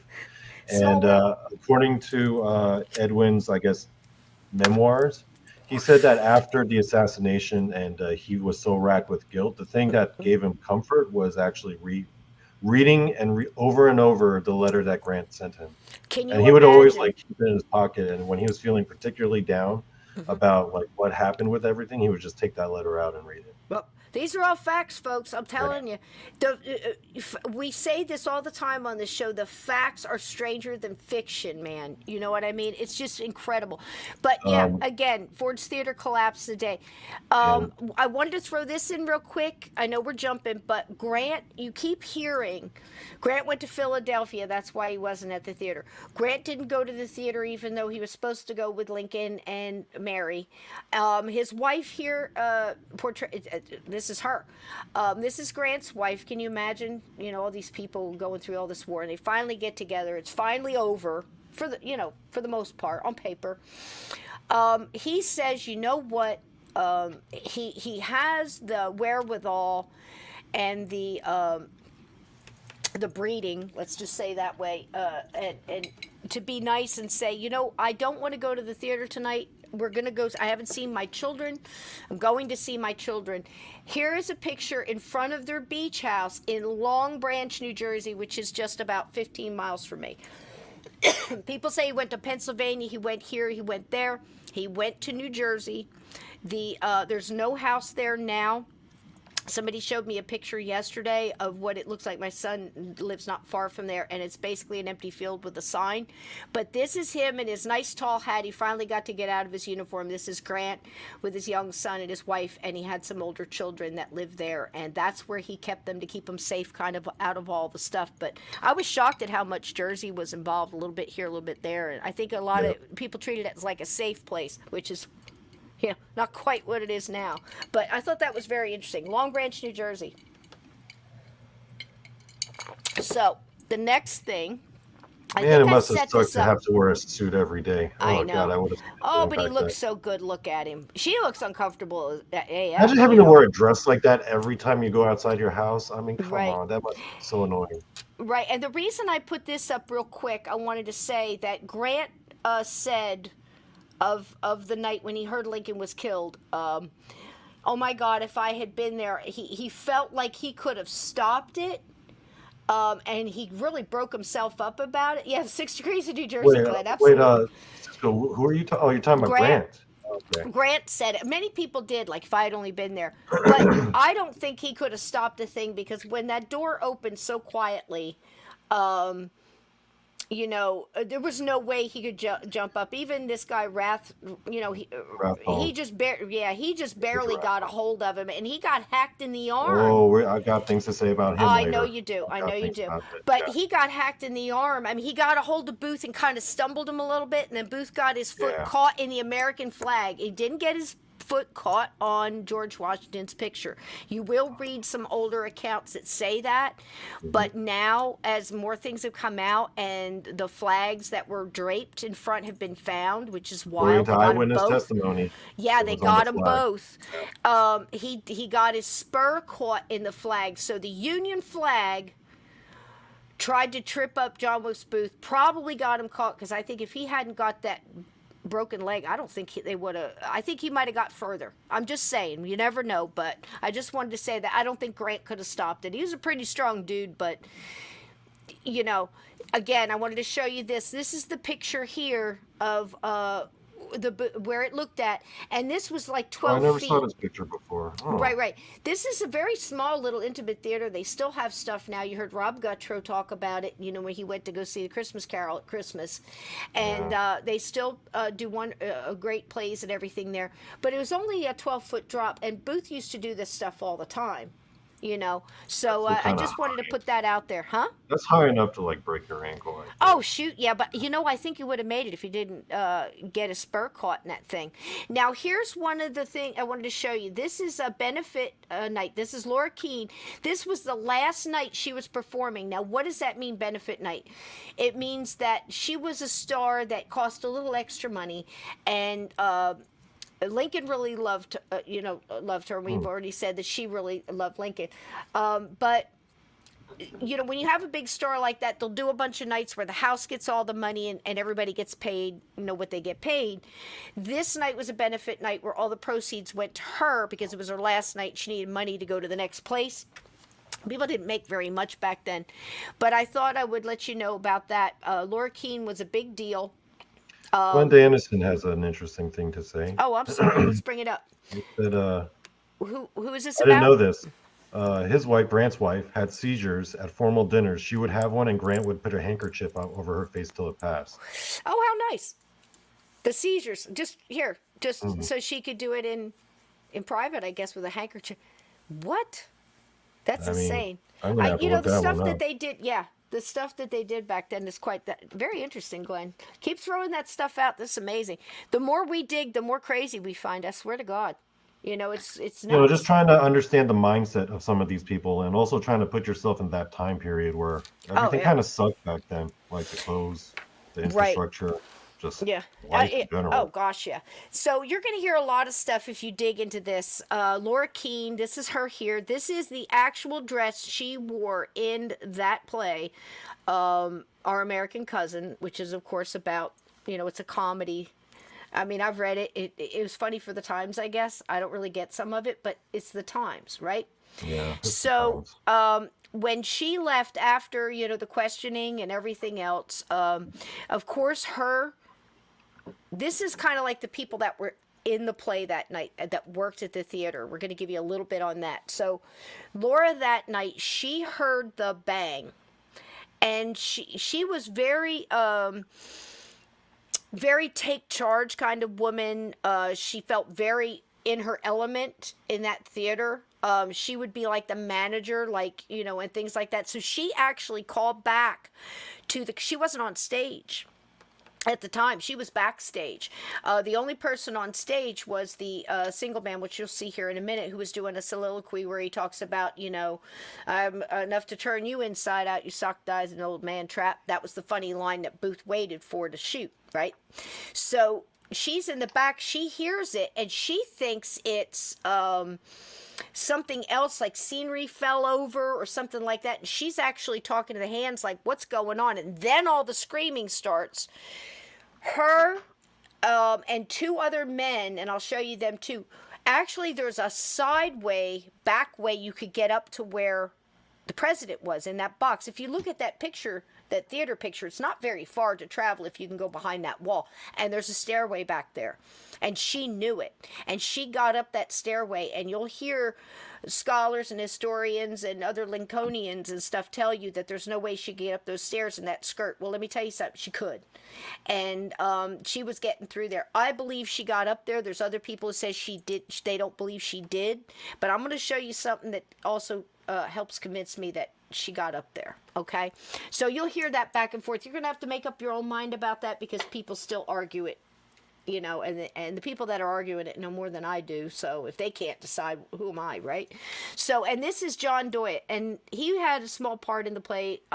Prominent actor. He's getting a little bit up there, in age. So he was at the point where he was getting smaller parts and things like that. And he really adored Laura Keene. And when they left, they took off on a train, went to another state. She turned around and he was gone. He took off in another direction, and nobody ever heard from him again. He's like doing acting, in these obscure theaters.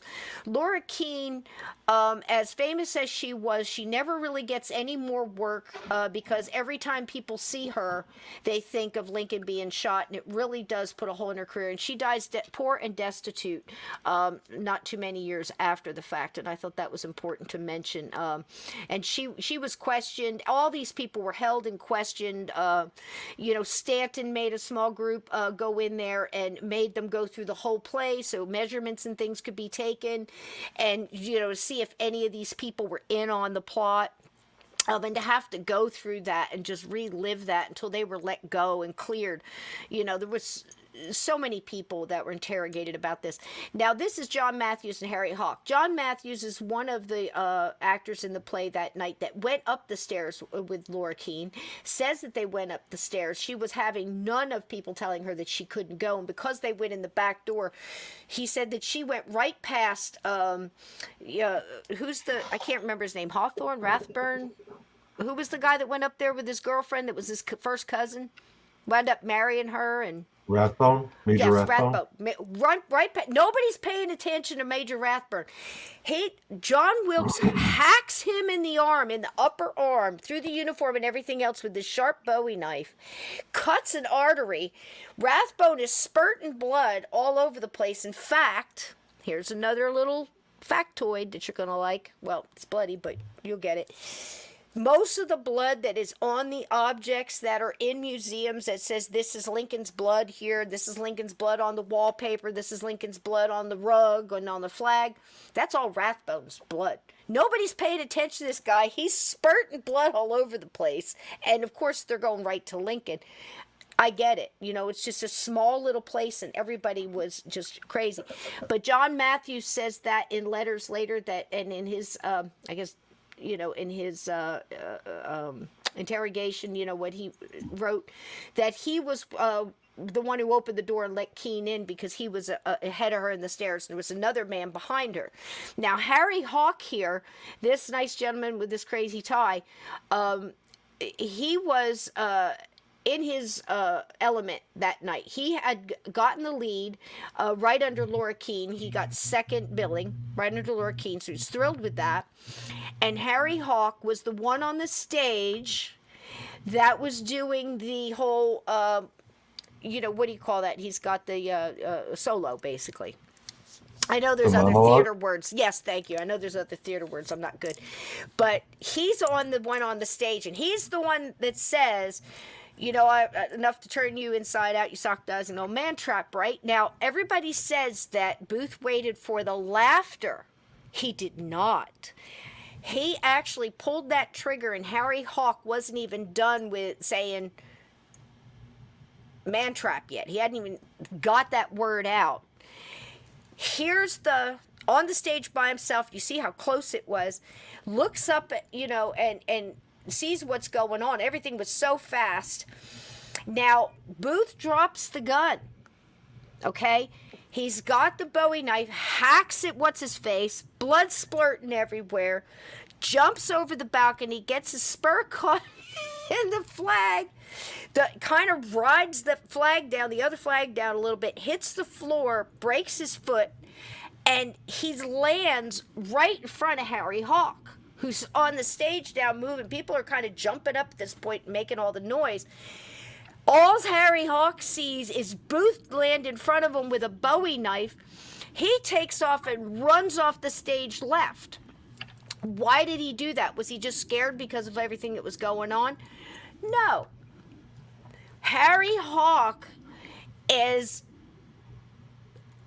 I'm trying to find a good word, is snuggling up to one of Booth's fine women that was a high-end prostitute in Washington, D.C., that Booth, with all the women he had, he's got to claim all the prostitutes too, right? Harry Hawk loved this woman, and that was his favorite. And Booth went to him not 2 days before and told Harry Hawk that if he ever caught him with her again, he was going to slit his throat in front of everybody. So Harry Hawk sees Booth coming with a knife. He thinks he's after him, and Harry Hawk takes peeling out of stage right, goes through the back. He's halfway down the alley before he ever realizes what's going on. He goes to his room and is hiding out, thinking Booth is after him, because the night before he was with that painted woman, he called it. But that was so funny. I thought that was an added little bonus there, because I had not heard that one before. But I'll tell you what, some of these letters and some of the things that people say about, everybody in here is just absolutely amazing. But he didn't even know the president had been shot. He thought Booth was after him. So there you go. So again, here's a picture of Laura Keene's dress, and she's fought through time and dies, poor and destitute, never really works much again. She's a couple little things here and there. Here is the actual dress, my friends. Now, this is a piece of dress. Everything that was in that theater, from the curtains that were hanging in the back to the flag to Laura Keene's dress. Laura actually starts when she's really poor. She held on to this dress. She never had it cleaned, never had it washed. She would display it in honor of Lincoln and said, look what they did to our president. This is his blood. Now, many people who've had this pieces of this dress over time, you'll see one is kind of dull here and one's a little bright, and it's not just the pictures, it's that they've gone in different directions. Why is it blood on her dress? She was on the stage when all that went down, She was right? on the stage. She ran up the back when she heard the screams. The president has been shot, president has been shot. By the third time that was screamed, she was through the door with two other male actors because she was going up there. She got in there. I believe she got in there. There are people that debate this. Yeah, because I heard that she was like cradling the president's head in her Yes. lap. But Yes. then I was like, how does she Yes. get up there? Wouldn't asked the that doctor- entrance to the door been crowded? Right, no, Oh. because they were backstage and only people back there was actors. So they're so going there the was a backstage backstage access. actors. Okay. Yeah, because there Okay. was a little stage back there, because sometimes, like Romeo and Juliet, they would use those balconies for, what light through yonder window breaks? It is you, and Juliet is the moon, that kind of shit. Yeah, it was hard So- to read about like all the actual assassination, all the little corridors and rooms and doors. 'Cause I'm like, I'm a very visual, like, I need to see an actual 3D representation of it. Otherwise, I don't really get a good sense Right. of it. Well, if you look here real quick, I'll show you again. See here, see this picture? Okay, you so look- those doors led directly to that box, so then Right. that's right off the stage. Okay, I can see why Right. she was up See, there. Lincoln would go through here, and he would go up the center. They basically come through and go up, and they'd go up this way and go in. Well, you can't see my arrow, can you guys? But you go. This is where he was, where the flags are. Behind this, off stage, their stage left. Okay. Yeah.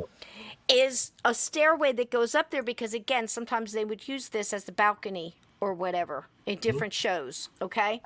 And there's a little stairway that goes up there, and that's the one she ran up, and that's the one the historians say she couldn't have got up with the skirt. Well, they did it all the time. Those skirts move, and there's a very flexible metal. Some were bone, some were wood. You know what I actually read in the book? When Lincoln was shot, he was actually leaning on the rail, and he was actually pulling on the curtain, because they made the curtains extra thick, like those Yeah. the drapery. Upholstery, Like he yep. was like holding it open, and he was like leaning over the rail, and that's when he got shot. And they said when he got shot, he was about to fall over, but then Mary Todd like pulled him back. I've heard that as well. I don't know how true it is. I can't one way or the other say. But if you look back here, like you see this one woman in the green, like you'll see Mary Yeah. is sitting there. No, she was actually holding his hand and had her head kind of on his shoulder. And supposedly the last thing she said to him was, what will this other woman say if she sees us being so close or intimate or whatever? And Lincoln said to her, I don't believe she'll say a thing. And that was like the last two things they said to each other. But right behind the lady in the green dress, there's another door. There's a door behind Booth. Obviously, he came through that. And then you said he's got the knife in his hand. You see that? Well, right behind the green dress, the lady in the green dress, and behind that curtain is another door that leads to the stage. That she went up that way, supposedly. Supposedly, that's what I've been told. So she asked the doctor, Dr. Leal. It was a Dr. Leal. There was several doctors in the audience that night, and they're yelling out, you know, doctor, doctor.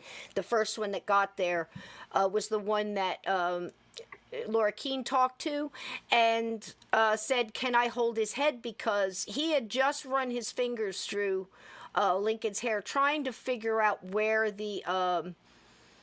I'm trying to find out where I was. Trying to find where the... where he was wounded. And then he feels the hole behind Lincoln's, you know, ear, and then the eye was starting to bulge, and that's when, you know, they found that blood clot and everything else. But she actually held his head and cradled it and said, one of the historians I listened to, the thing that convinced him that Laura had been there and held his head was that she said that he looked much like Christ in that one picture where he had been wounded and his head was to one side and she was just sobbing uncontrollably. Now again, she did sell off pieces of this, but most of them were gifts to people that felt like she did. You know, oh, you do see the arrow, AJK? Oh, cool. So I can point. That's great. So you see these two pieces. Now, one of the historians I was listening to, you know, when I say that, I'm talking about they've written several books. They've studied this for 20, 30, 40 years. You know, professors in certain colleges and stuff. So that they weren't sure about it. He found a piece. His piece was here on the right, and that he had for a long time in his collection. And then he obtained another piece. And he said, oddly enough, both the pieces, the blood stains that you see here on the dress, they matched up. He had gotten the two pieces brought back together after 150 years. And they actually matched up the blood stains. And he said that the one that he obtained the second time under glass actually had parts of brain matter and things in it. It wasn't just blood clots and stuff. Because people had said that this was the other guy's blood. He believes that this one was Lincoln. He believes Laura was there. And this is where this comes from. You know, the odd artifacts, you know, pieces of curtains all over the place. And here's another picture of it. Just a little bit better there. But as macabre as that is, facts do match up. And it was wild how those two pieces came back together, you know. It's insane. It really is insane, some of the things that went on here. And again, there's Booth.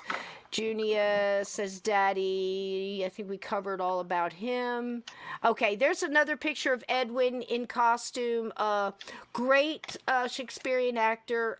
Sometimes he'd get some stuff about, you know, you're not as good as your daddy. This is Asia Booth, the sister. And again, like Donnie said, she was the one that tried to be like a moderator and, you know, put forth her memoirs, did she not, try and explain about the family and how they were ashamed of what he did, but tried to explain that he went crazy slow, you know. This is actually the billing. You can see Laura Keene. Some of it's missing. I mean, it's 150-something years old, but you can see that Laura Keene got top billing there. She was playing Florence Trechard, whatever her name is, the lead. And then Abel Murchot was played by that John guy who took off and left her at the station and never be seen again. And then that Harry Hawk who took off and thought Booth was after him for getting a little bit too close to his favorite hooker. And I don't mean General Hooker either. I mean a real good high-dollar prostitute. Now, Donnie and I were talking about some of the crazy things that came out of for the souvenirs. This was a fan that was made in Cuba. This was around the world they were mourning Lincoln. So think about it again. Much like John Brown, you know, a lot of people hated Lincoln and it didn't like his views and all this other stuff. And as soon as he got shot, everybody was mourning Lincoln. And that's basically how quick it happened. This was a fan that was made in Cuba for the defense of young ladies. And there was only 200 of these made. It's a very sought after souvenir, and the close-ups on it, it is amazing how this is made. It's two-sided. It's made out of aluminum that looks like brass, and it's hand painted. Let me see if I can get it to switch here. I'm sorry, guys. Bear with me just a minute. Okay, so this is some intricate.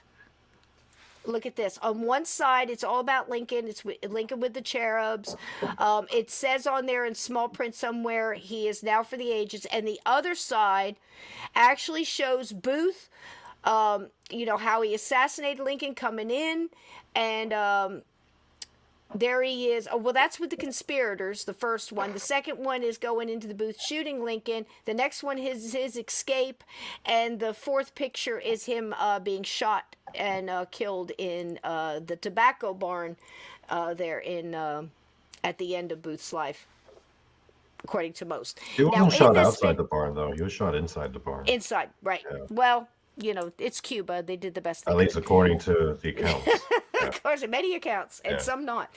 It actually had a 4-inch, this is kind of a big fan.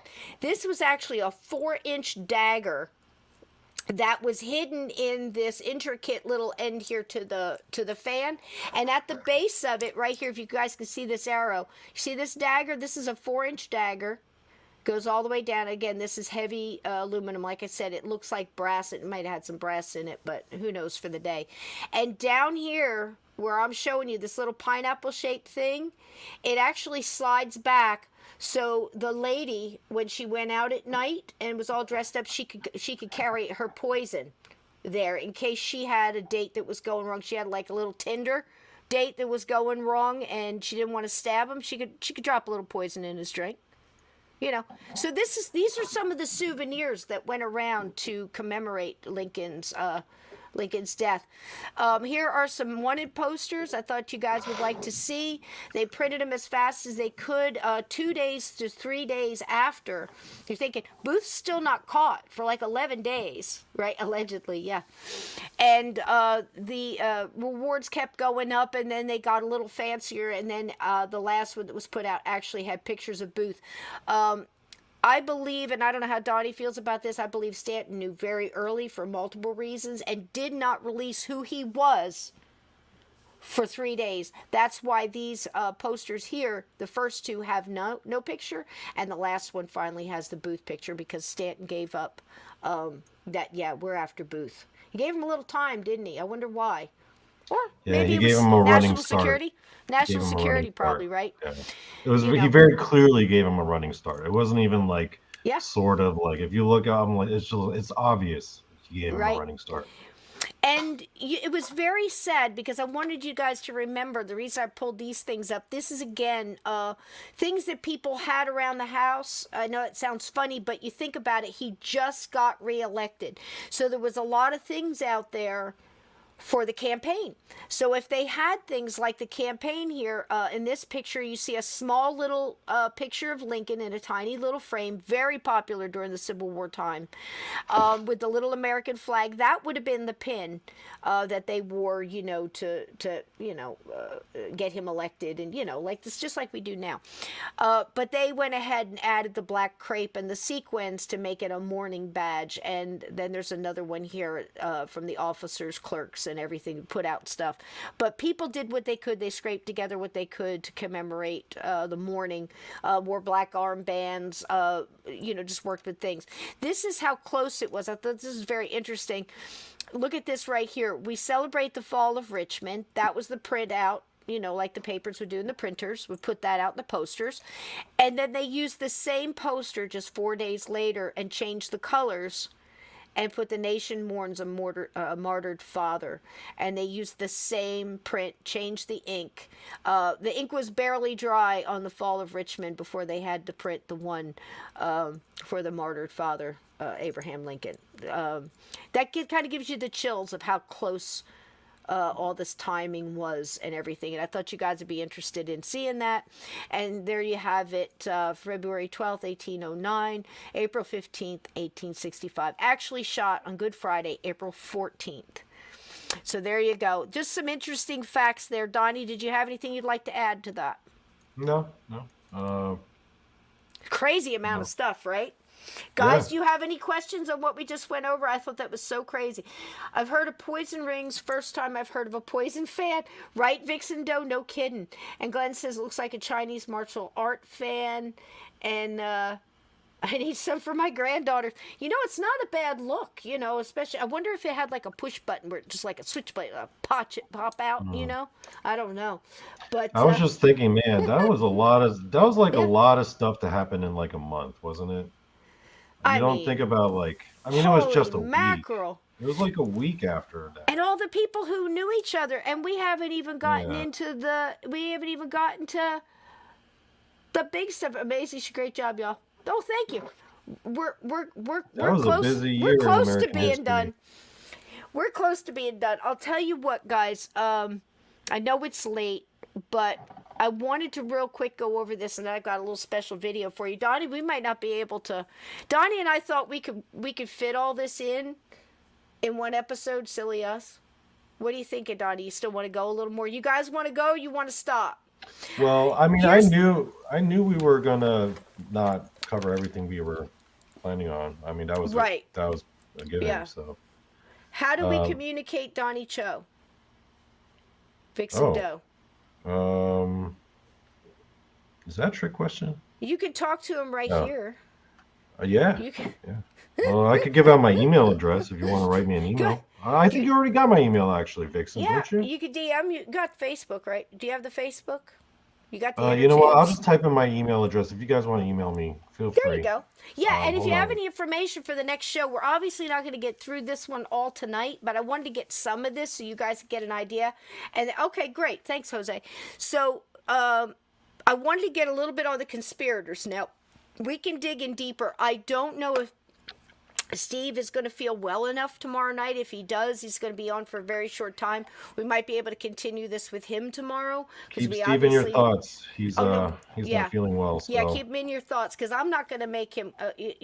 He's my friend, and the most important thing for him is his health and to get better. And we could maybe continue it tomorrow. Donnie and I are going to take it, kind of touch and go. You know what I'm saying? We'll take it as it comes. But I'd like to try to get some of this in. So, but I don't want to miss any of the interesting little backstories on this. Is just incredible. And we haven't even, to be quite honest, we're barely, we're not even at the summit yet. We're still trudging up that mountain, man. You know what I mean? So, what do you say? Here we go. So, this is like the biggest thing right here is the conspirators. Now, I'm going to go, I don't know why I keep doing that. I'm going to go ahead and I'm going to name them off. Most of the ones that you guys know. And I know the pictures are really small, but I have bigger pictures. So basically, I just want to give you the names here of everybody. Hang on. I got so many notebooks here. Okay. So basically, and you can see the arrow. So you've got Booth. That's so neat. I didn't know that. I learned something new tonight. So this is Booth, of course, John Wilkes Booth. We all know about him. We have Lewis Powell, also known as Lewis Payne, because he had aliases. And then we have, this is Arnold. And then we have O'Laughlin. Now, Arnold and Laughlin were actually childhood friends with John Wilkes Booth. John Wilkes Booth actually ran a gang. I can't imagine, gee whiz, right? He actually ran a gang with in the streets of Baltimore, and they were part of it, and they were kind of his. They pretty much do. Booth could talk them into doing just about anything, and that's the way he was. He was suave. He said the things that people wanted to hear. He was very good at feeling out people and how to break down their defenses and get them to trust him and manipulate. He was very good at that. And then he had this boisterous, very charismatic way about him. Of course, he was an actor, and he used it, and he was and he very was good the son looking. of a movie star, essentially, Right, right? right. Yeah. So these two guys were in on all of Booth's ideas very early, very early. Then you've got John Surratt, which is the son of Mary Surratt here in the middle. Mary Surratt was a young widow. Her husband was a very bad alcoholic, but did start some businesses that worked pretty well, and she was able to take care of those. She had the Surratt Tavern, okay? And you'll hear that coming up in the story. And she also had the boarding house, which is still there today in Washington, D.C. It was on H Street. It is a Chinese restaurant right now. It is not a museum.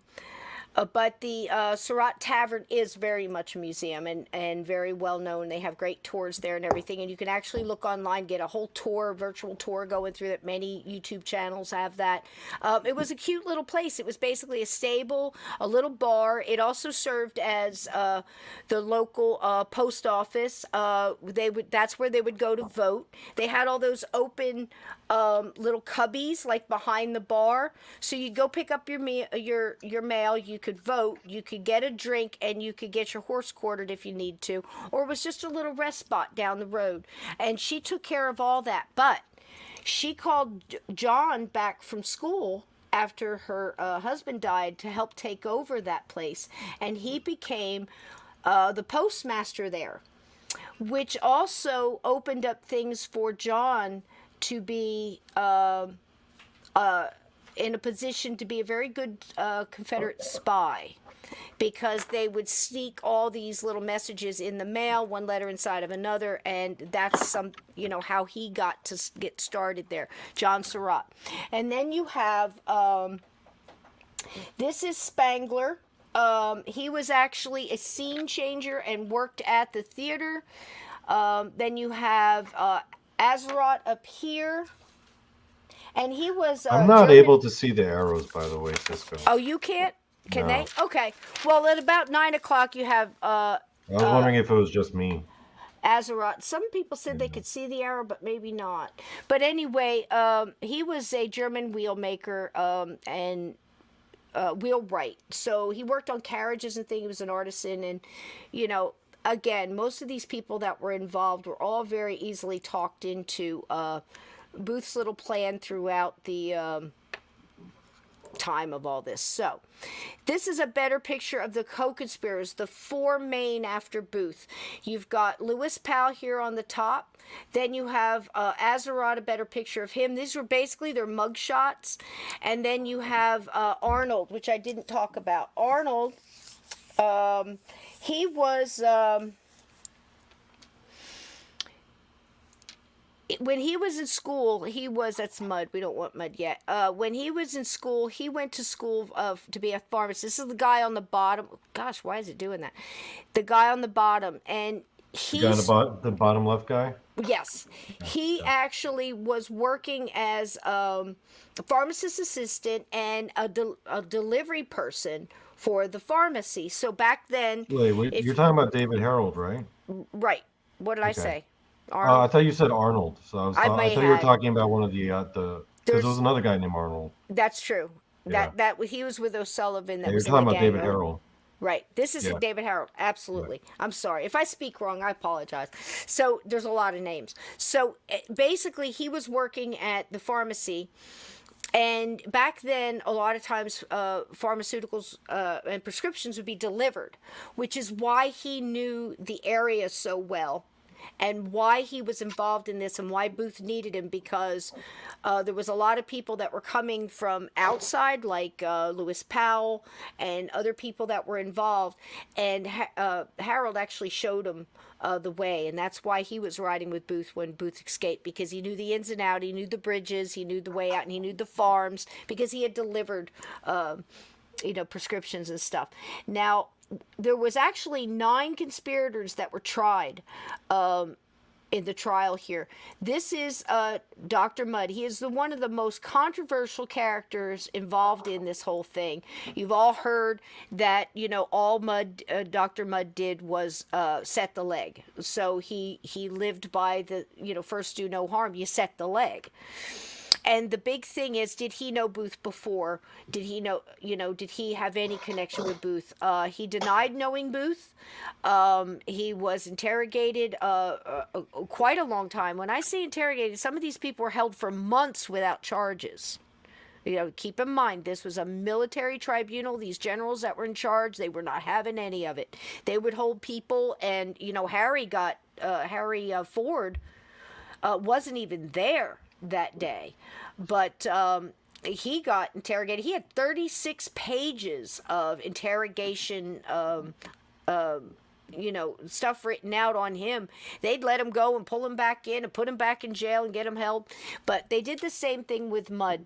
Now, the reason he's such a controversial character is for the last 100 years, his grandson, his grandchildren, and then his great-grandson spent his entire life, and he lived to be 104, I believe, trying to clear Dr. Mudd's name, including writing presidents for pardons and everything else. He wrote several different presidents. Two of them that answered back, I think, was Reagan and Bush W., I think. But he actually wrote Nixon, and Nixon wrote back a letter that simply said no. So this controversy is back and forth, but there has been stuff that has come out since then that changes that whole thing and actually makes him look a lot more guilty than they thought, in between during that 100 years when they were really pushing very hard for him. And this is one of them. This man here is, give me a second, I will find, I've got so many notes, so bear with me. This man here was part of the Canadian connection. Do you want to talk a little bit about the Canada connection? Harbin. His last name is Harbin, and he was part of that Montreal Canada connection. I'll talk about. Well, basically, Montreal was the hub for all the. It was kind of like the Casablanca of the Civil War back then. Montreal was basically, because it was a very Catholic city, it was in Canada, and the whole city was basically a front for Confederate spies and Union spies and double agents and spies who were there to catch other spies. Right. And it was just this whole spy game that was going on over there. It was so much so that it was called Little Richmond.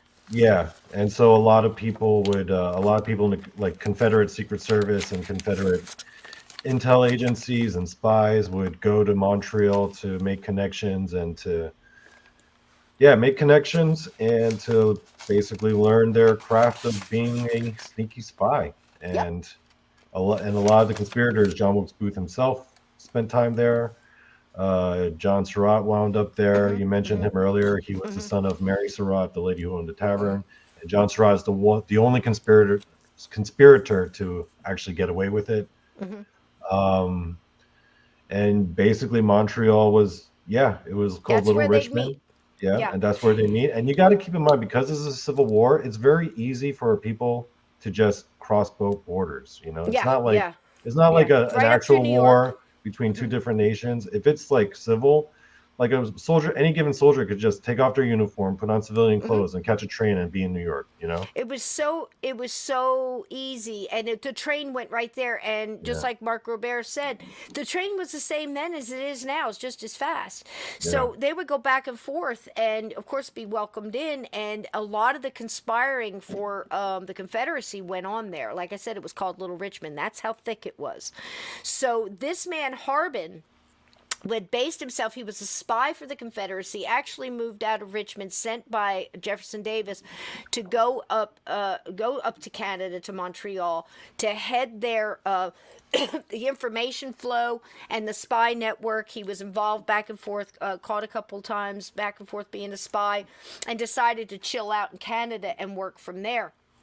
He actually, there's documentation now to prove that he actually introduced and set up a meeting between Mudd and Booth months before the assassination. They were actually involved in the kidnapping plan for Lincoln. Originally, it was supposed to be a kidnapping. There were several attempts, and they just kept missing Lincoln, or Lincoln didn't show up, or whatever. And that was the original plan, and that's what they had. He had O'Laughlin and that guy Arnold, where he was in the gang before. They were all in on it, on the kidnapping plan, and that's what was going on. That Dr. Mudd was actually one of the safe houses that they were going to take Lincoln on. They were going to abduct him on the road, and slowly but surely, through almost like an underground railroad of safe houses for Confederacy, Mudd's was one of them, they were going to go deeper and deeper, take him into Richmond, and exchange him for Confederate prisoners in Richmond.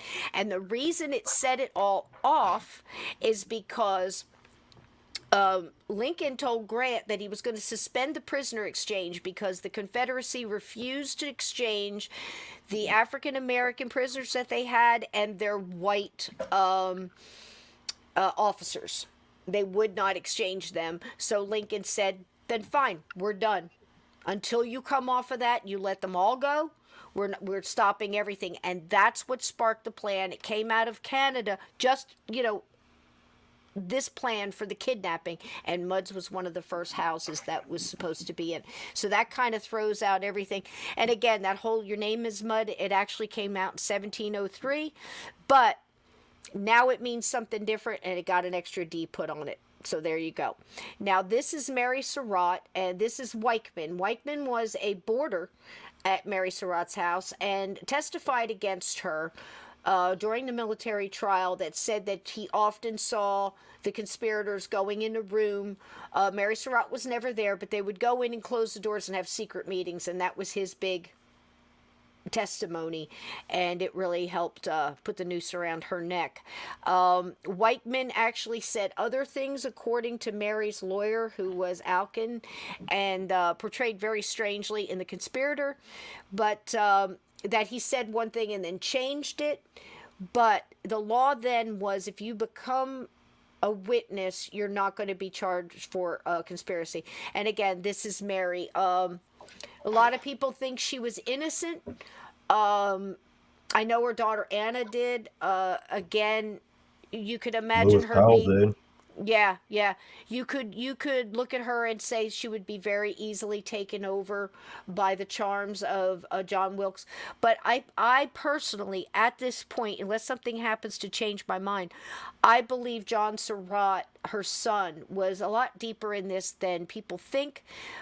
He was also introduced to Dr. Mudd by the same Harbin guy out of Canada.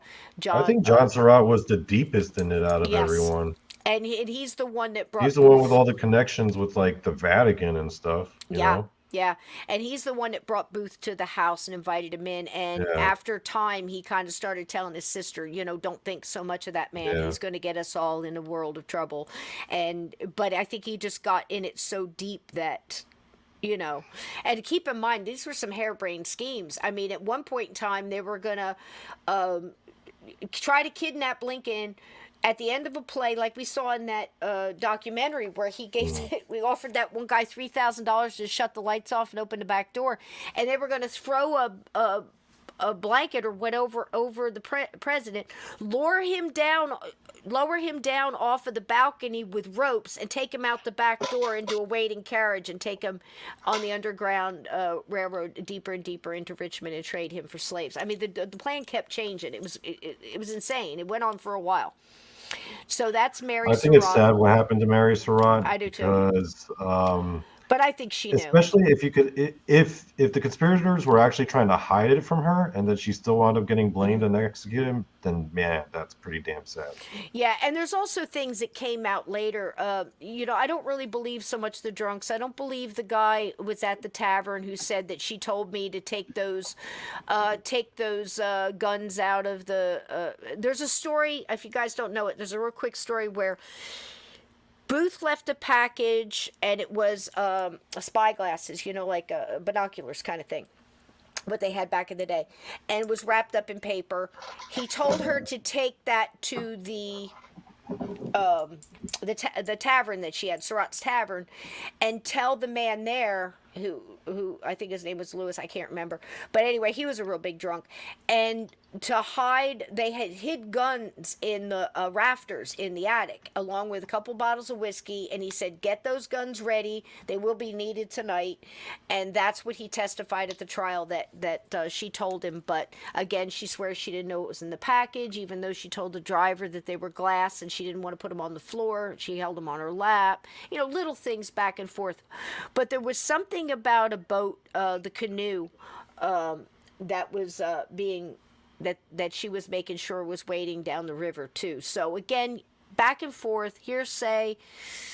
I think if she was in that small house, she knew something was up. I think that she definitely knew her son was involved in something. So there's that. So you've got, here is another picture of Harold up here, again used because he knew the roads and the ways. Everybody, a lot of people very famously, the historians and stuff, would say that he was simple-minded and easy manipulated, and then David others would Harold? say he was very sharp. Wait, Yeah. Are you talking about David Harold? Yep.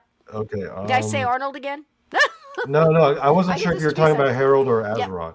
Right. David Harold is oftentimes portrayed as being starstruck by Yes. John Wilkes Booth, so he was seen as kind of like a simpleton, Yep. a not very smart man, but who was just so in awe of, hey, this movie star is my friend. Yeah. Oh my Yeah. God. Very So he's manipulated. running around trying to like make him happy and just being all. And also, what I read also might was be that he was getting paid pretty well because people noticed that he suddenly had a lot of money, Mhm. and he was like constantly in debt and constantly Mhm. like running up tabs like at bars, and then all of a sudden out of the blue he just shows up and just starts buying rounds for everyone. Right. So there was he was getting paid, and also he was just so happy to be around like Mhm. his movie I think idol, he like was his enamored acting by him. idol. I do. I think he And was easily manipulated and but the enamored thing by him. that was David Harold's main his main contribution to the whole conspiracy was that he knew the land and the area very well because he was a very Yes. avid hunter, and he knew Mhm. all the roads, and So true. he knew like people in the countryside, like he knew that whole aspect, and that was his area of expertise. That was his contribution. And that's the whole Um, reason he was in it. can I Whole just say reason. something real quick about George Sure. Azeroth, the other guy? Sure. Okay, can we go back to that previous Yep. slide? If that's Here we possible. go. Hang on one second. You go ahead and I'll get it while you. So the other guy, George Azeroth, he was like this German immigrant who probably didn't really even speak English all that well. Right. And his thing was throughout the Civil War, he was basically a really good blockade runner. Like that was what he was good at, like setting up the boats and the road, the just smuggling stuff. Like that's what he was like the expert of, and that's why he was in the group. And when they asked him to assassinate Johnson, he was just like, "Nah, that's Right. not what I'm here. I'm just a I don't blockade think runner." he chickened out, man. I I don't think he think was he just like, chickened. no, that's Right? And in some accounts, they found him sitting at the bar drunk. Other accounts later on, again, as more letters are found, as more I think trunks are he was found. their primary blockade runner. Yeah, and But he that's was all just he was. That's all he he was. he was just basically, they got him a room. He got a room. He was right above Johnson, where Johnson was staying at the same hotel, and was sitting at the bar of that little boarding house, hotel, whatever you want to call it, drinking. Did not even attempt to go up to Johnson's room, from what we say, and was found wandering the streets drunk after the fact. That's when he was arrested, and that's what I've heard, where we've come up Well, with yeah, in all the the book that letters I'm and reading, journals. the author makes it out like, yeah, George Azeroth just said no, Yeah, yeah. I'm not gonna do it. I'm not going to do it. I signed Yeah, up for kidnapping, and then all this last yeah, I'm the minute stuff. transport guy. I'm the Yeah. getaway driver. That's all I am. Yep. That's all I Yep. am. Yep, and that's where he was. Yeah, That's where he was. He got really scared, and I don't blame him. But yeah. the thing is the reason he was charged as a conspirator is because he knew and he didn't say anything. And that's where they got a lot of people. You knew it and you didn't say it. Even though I've heard that some people have turned in letters to, the War Department and stuff, and nobody ever heard anything about it. But then again, was it because there were so many threats on Lincoln's life where they said, don't worry about it, don't worry about it? He would say, we can't concentrate on all that. I have to be able to be around the people. I mean, there was just so much going on. It's hard to say exactly where to put the blame, but we're unpacking it. It's definitely going to take another episode, but we'll unpack it. Edmund Ned Spangler. Now, again, he was a scene changer. He did odd jobs around the theater. Actually predicted as Booth had him holding his horse outside the theater, and there's several different takes on this where from it was a young kid holding the horse to whatever, but most people agree it was Ned Spangler holding the horse. And when they came out running out after Booth, he actually hit one guy and said, "Don't say which way he went." I don't actually know read if that happened. Go ahead. I actually read in the book that I'm reading that Ed Spangler was actually the guy who arranged for the horse, and he had somebody else holding it. It's very possible.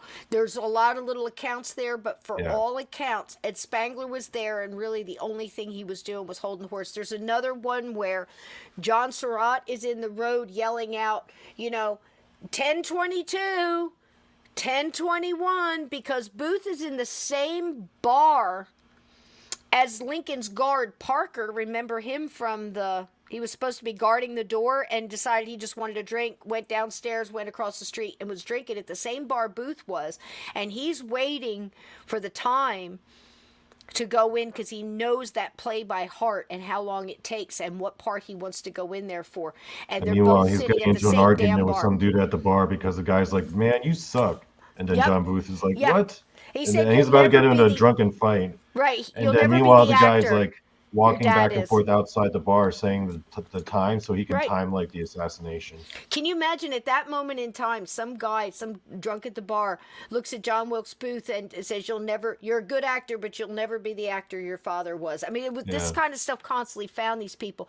Booth said nothing at that point in time, didn't fight with the guy. And that's when he's listening to the time. He said, I don't think it was John Surratt, but I will yield to the scholars, and then I will yield to another one. I first heard it was John Surratt, but then I also read that it was not John Surratt, but actually Edmund Spangler that was saying the time. Right. So I'm not 100%, but somebody was yelling at the time. I think it would make more sense to me because I think John Surratt was not even in the state when that all went down. Was it? I thought he was in New York on the night of the assassination, right? Yes, Froze. That's exactly what he said. I agree. Yep. So was Booth drunk? Oh, to my calculations, Corey Cole, and most scholars will agree to this, what they could calculate, he had at least 8 or 9 drinks at the time. What he was drinking, I do not know. More than likely it was whiskey, rum, that kind of thing at the day. And people back then kind of drank all the time, all day, so it's and then his dad was a drinker too. So, I mean, how the hell he pulled this off with it? People back then kind of drank all day long. If I had 8 shots of whiskey, man, I'd be out of it. But anyway, Edmund Ned Spangler actually was one of the ones that wound up in the Dry Tortugas here off of Florida. And this is what the prison looked like. I thought you guys would be interested to see.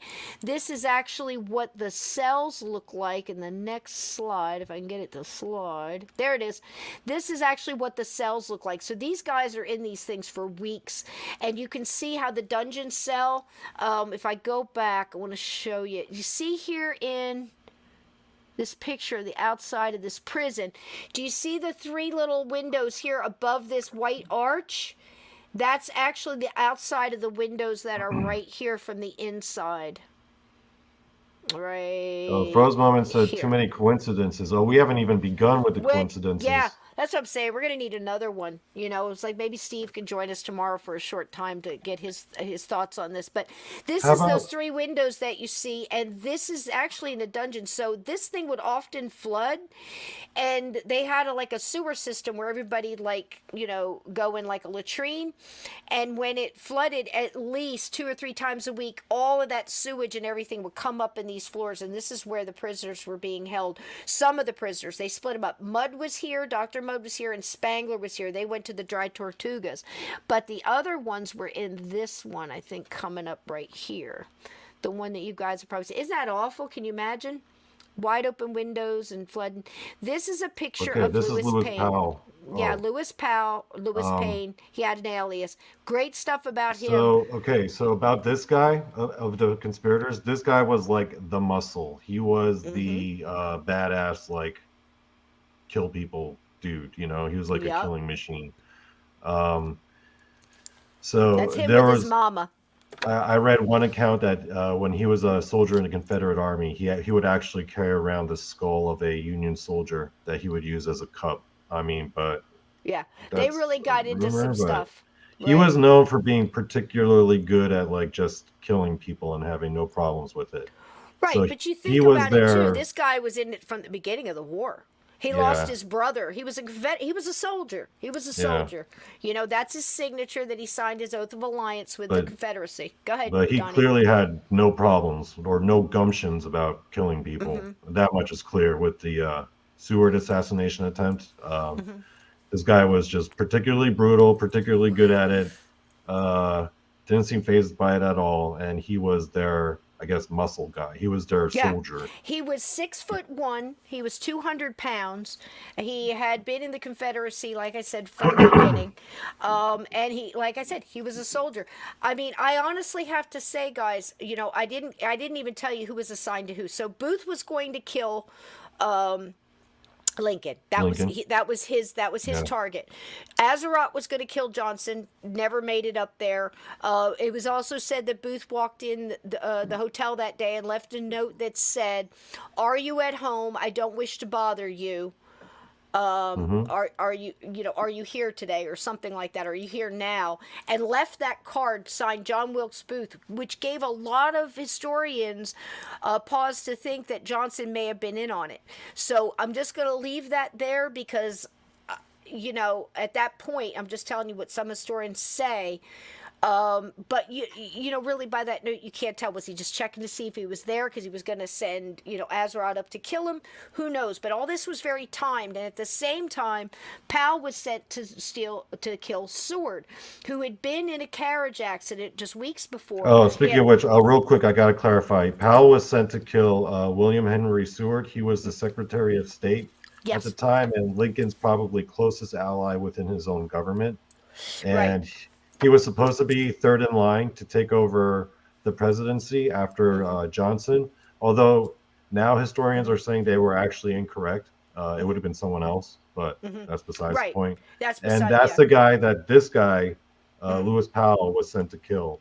He was a mad dog killer. But I'm here Yeah. to tell you, if I was, I mean, I don't agree with how he did what he did. I don't agree with, you know, again, my heart goes out to both sides, Confederate and Union. I mean, both people were, you know, I hate that with wars, you know. I mean, it's like if these guys would talk over the fence after a battle and trade coffee for molasses and good Southern tobacco for, you know, something else, you know, that the Union had. I mean, and they would stop fighting and talk to each other at night, and then the next morning start blowing each other's brains out. It was the craziest war ever. It was dirty and down and rotten and nasty, and the stuff that was going on at the time.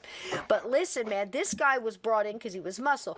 He escaped from a POW camp. Now, where was he collected up? Where did they Well, get he him was as a prisoner? actually captured by the Union at the Battle of Gettysburg. He was at Um, Gettysburg, guys. You know what I'm and saying? And he did and what then he yeah, carried out his assignment. He showed up for work that day. This is what he did. Can I tell the story? go for it. Are you cool? And Yeah, if I miss please. something, please jump in. Oh no, go ahead. He rides with Harold. Harold has to take him because he's new to the town. He doesn't know where he's going. He's in Washington, D.C. This is a city. It's moving. And streets everywhere. You got numbered streets and lettered streets and all this. He doesn't know where he is.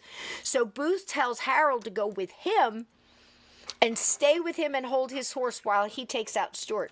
This wasn't just an assassination of a president. They were going to decapitate the head off the entire Union Army.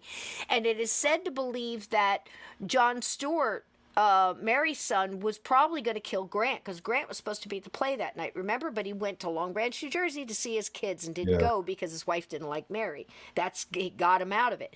So at the same time, here comes Powell again. He's a killer. Yeah, he may have done some things. Listen, I got plenty of stories about vets carrying ears in Vietnam. I got plenty. You just go wacko.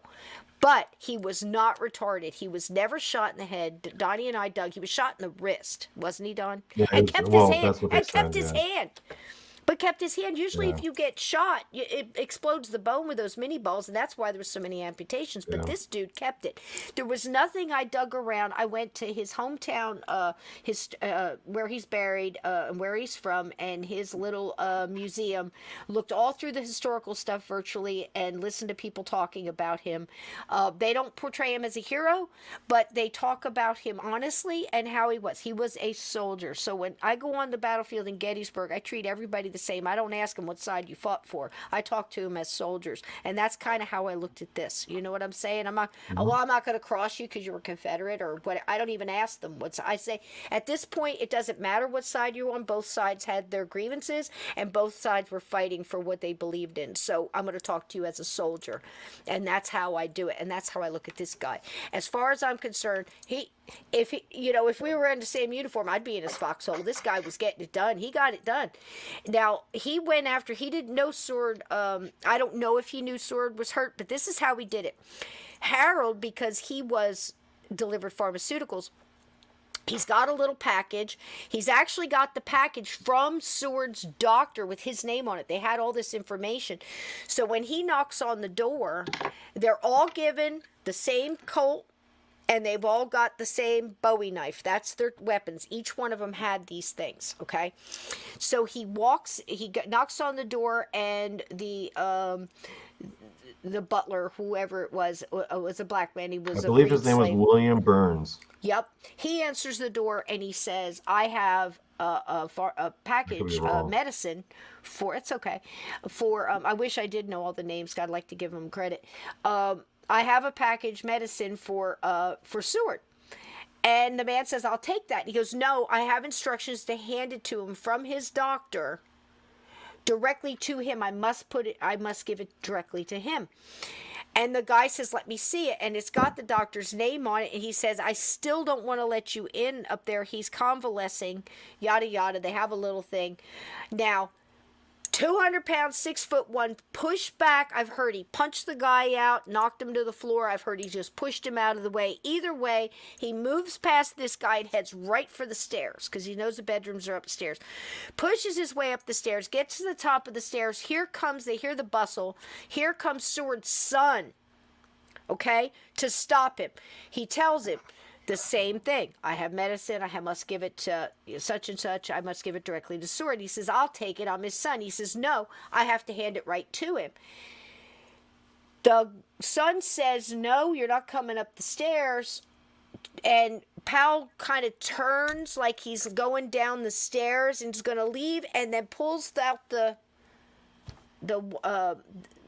Colt to shoot him, pulls the trigger, and it misfires and doesn't go off. Pulls it a second time, it doesn't go off. So this guy, the soldier in him, kicks up and he goes, screw it, and just beats the guy in the head with the butt of the pistol 2 or 3 times, enough to crack his skull where the doctor said his brains were actually showing. He does survive, but I don't hear much from him after that. I would imagine he had a severe brain trauma for the rest of his life. I don't know if he was ever right again, but he hits the floor, blood everywhere. Powell runs down the hallway. Now he doesn't know which room Sword is in.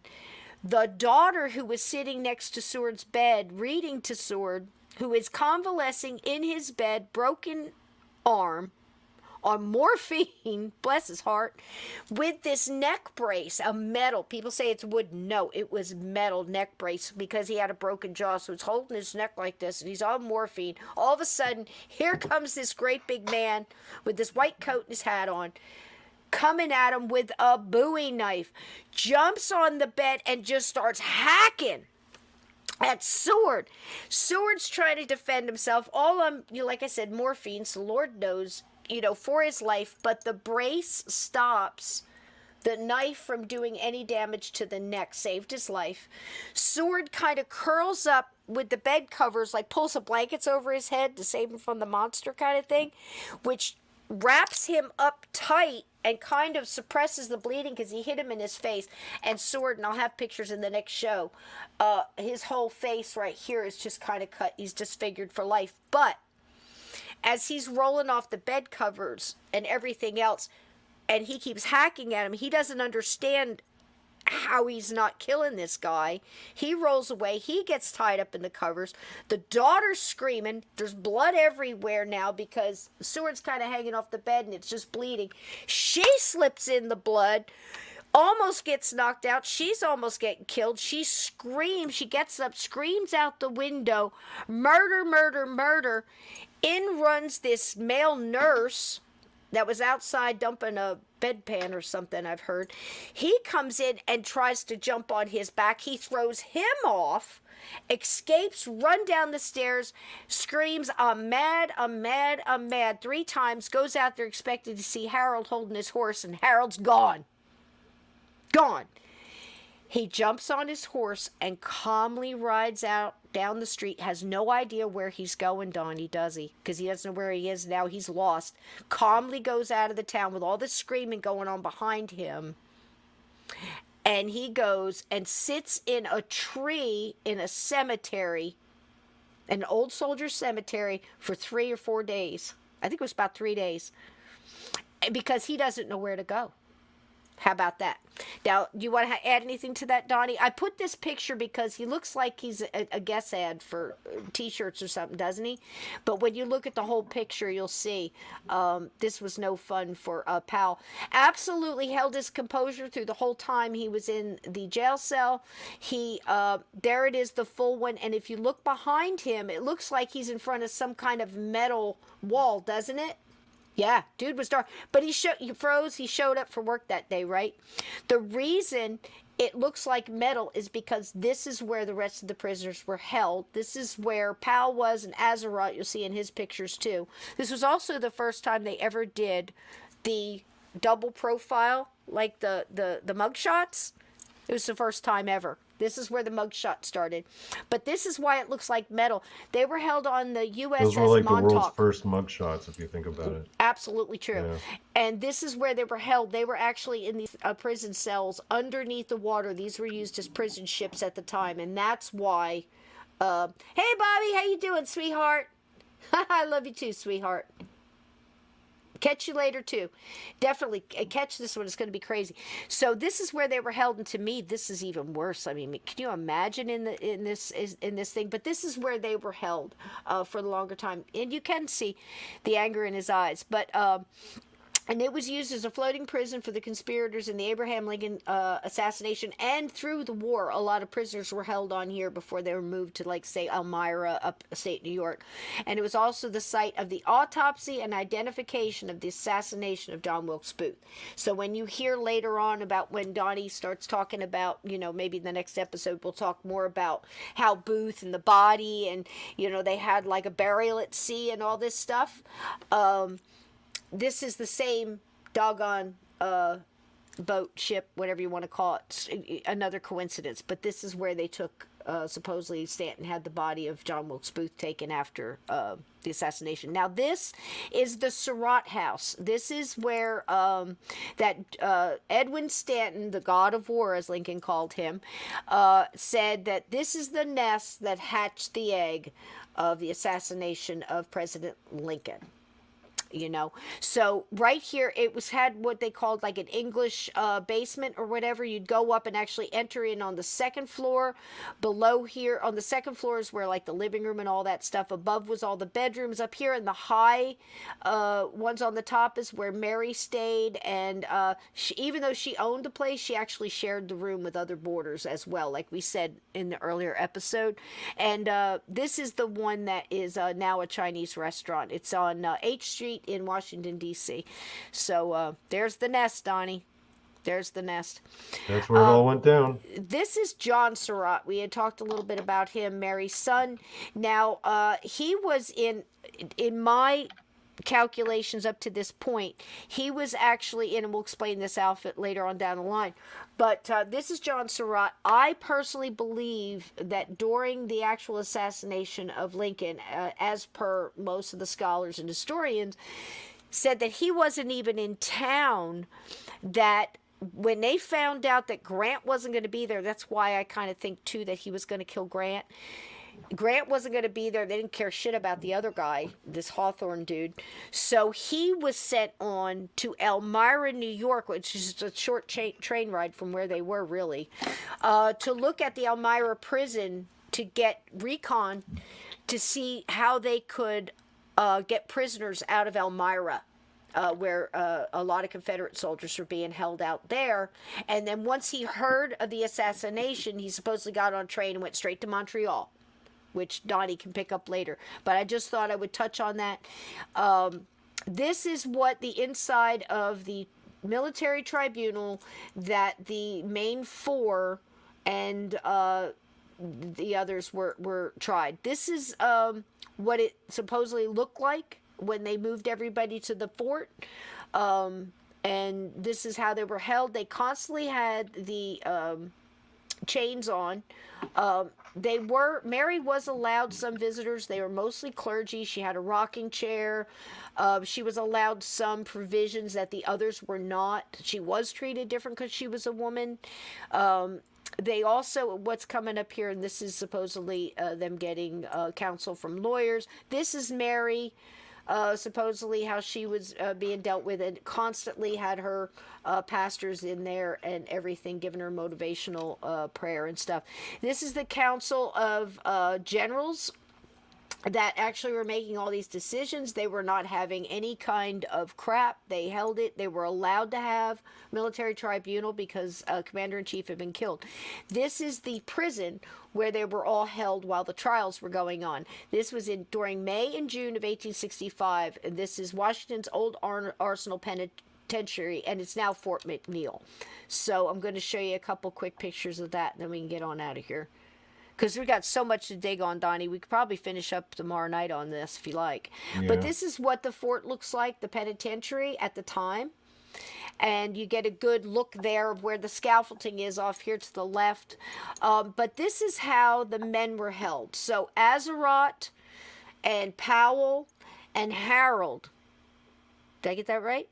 Is it Harold? Yeah, Harold. the young boy who was showing everybody. He's also ran with Booth. He's the one that escaped with Booth and showed Booth the way out, and he couldn't even find his way to Mudd's house, and they were going directly there because of the leg, and because they had practiced it for the Underground Railroad and for the kidnapping. So again, Mudd, yeah, he was in on it, and he was involved with Canada and stuff. But this is how they sat 24 hours a day, 7 days a week, for the entire time while the trials was going on. They had to wear these hoods. Mary did not have to wear the hoods. They were made of leather, and there is one hood. This is what they look like. This belonged to Powell. Powell's actually has blood on the inside of it because at one point in time he started banging his head against the wall so hard to kill himself. And then they changed the hoods and they added padding. So it would be cotton on the ears, cotton on the eyes, so tight that it actually pushed in their eye sockets. They were not allowed to take it off to eat or anything else. There was a small mouth hole where they could eat and breathe, and they had to keep these on in these leather masks. Actually, you get to bake cupcakes. Get them. Get the blue wrenches out. They actually had to keep these masks on, and their face got bloated. They were painful, and there's two of these masks actually still in existence, and that was one. Now, this photographer tried to take many pictures of this. I know it's awful, isn't it, Aunt Edna? And people in the crowd, the bloodthirsty crowd, was actually yelling out and saying these people weren't getting tortured enough.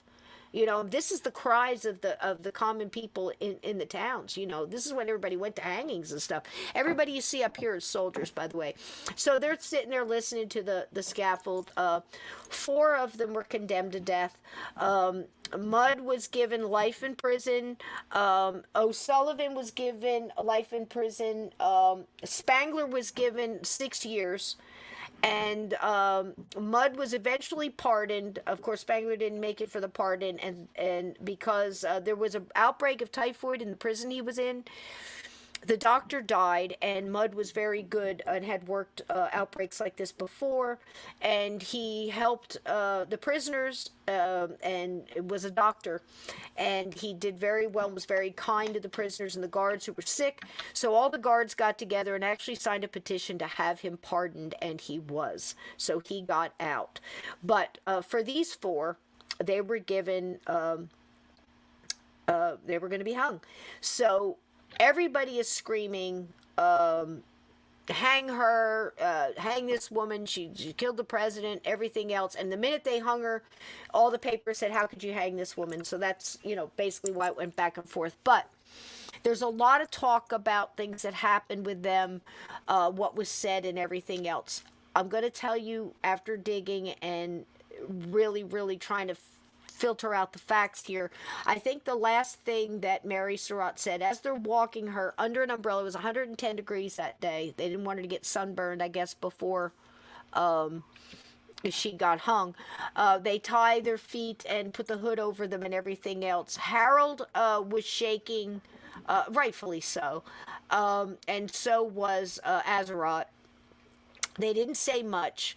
I've heard that Powell had yelled out, the last words he yelled out was Mary Surratt is innocent. I don't believe that happened. There's a man here that you'll see in the white coat and hat. He was the one that went in front of them. You'll see another picture here in just a second. In front of them to put the hood on, and he was the last one that looked in their eyes. See the guy in the white hat, little straw hat here, and the little white coat? He was the last one to adjust everybody. That's Azeroth very on the far right. He's putting Harold's on now. You'll see that it was close up. And Mary is at the very end, and Powell is next to her. They say that Powell walked up there like he was going to be crowned king. Never stumbled, never faltered. And why the whole time, and that's after they fell, the whole time they're up there,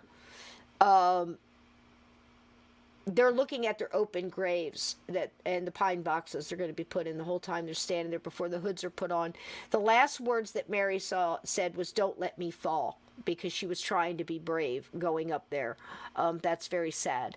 But the last thing that Powell said to the man there in the white coat, I forget his name, was he said, I don't want it to slip off. He was tightening up the noose, and he said, I want this to be quick. And Powell looked at him, looked him right in the eyes, and says, you know best, Captain. And that was his last words. I believe that.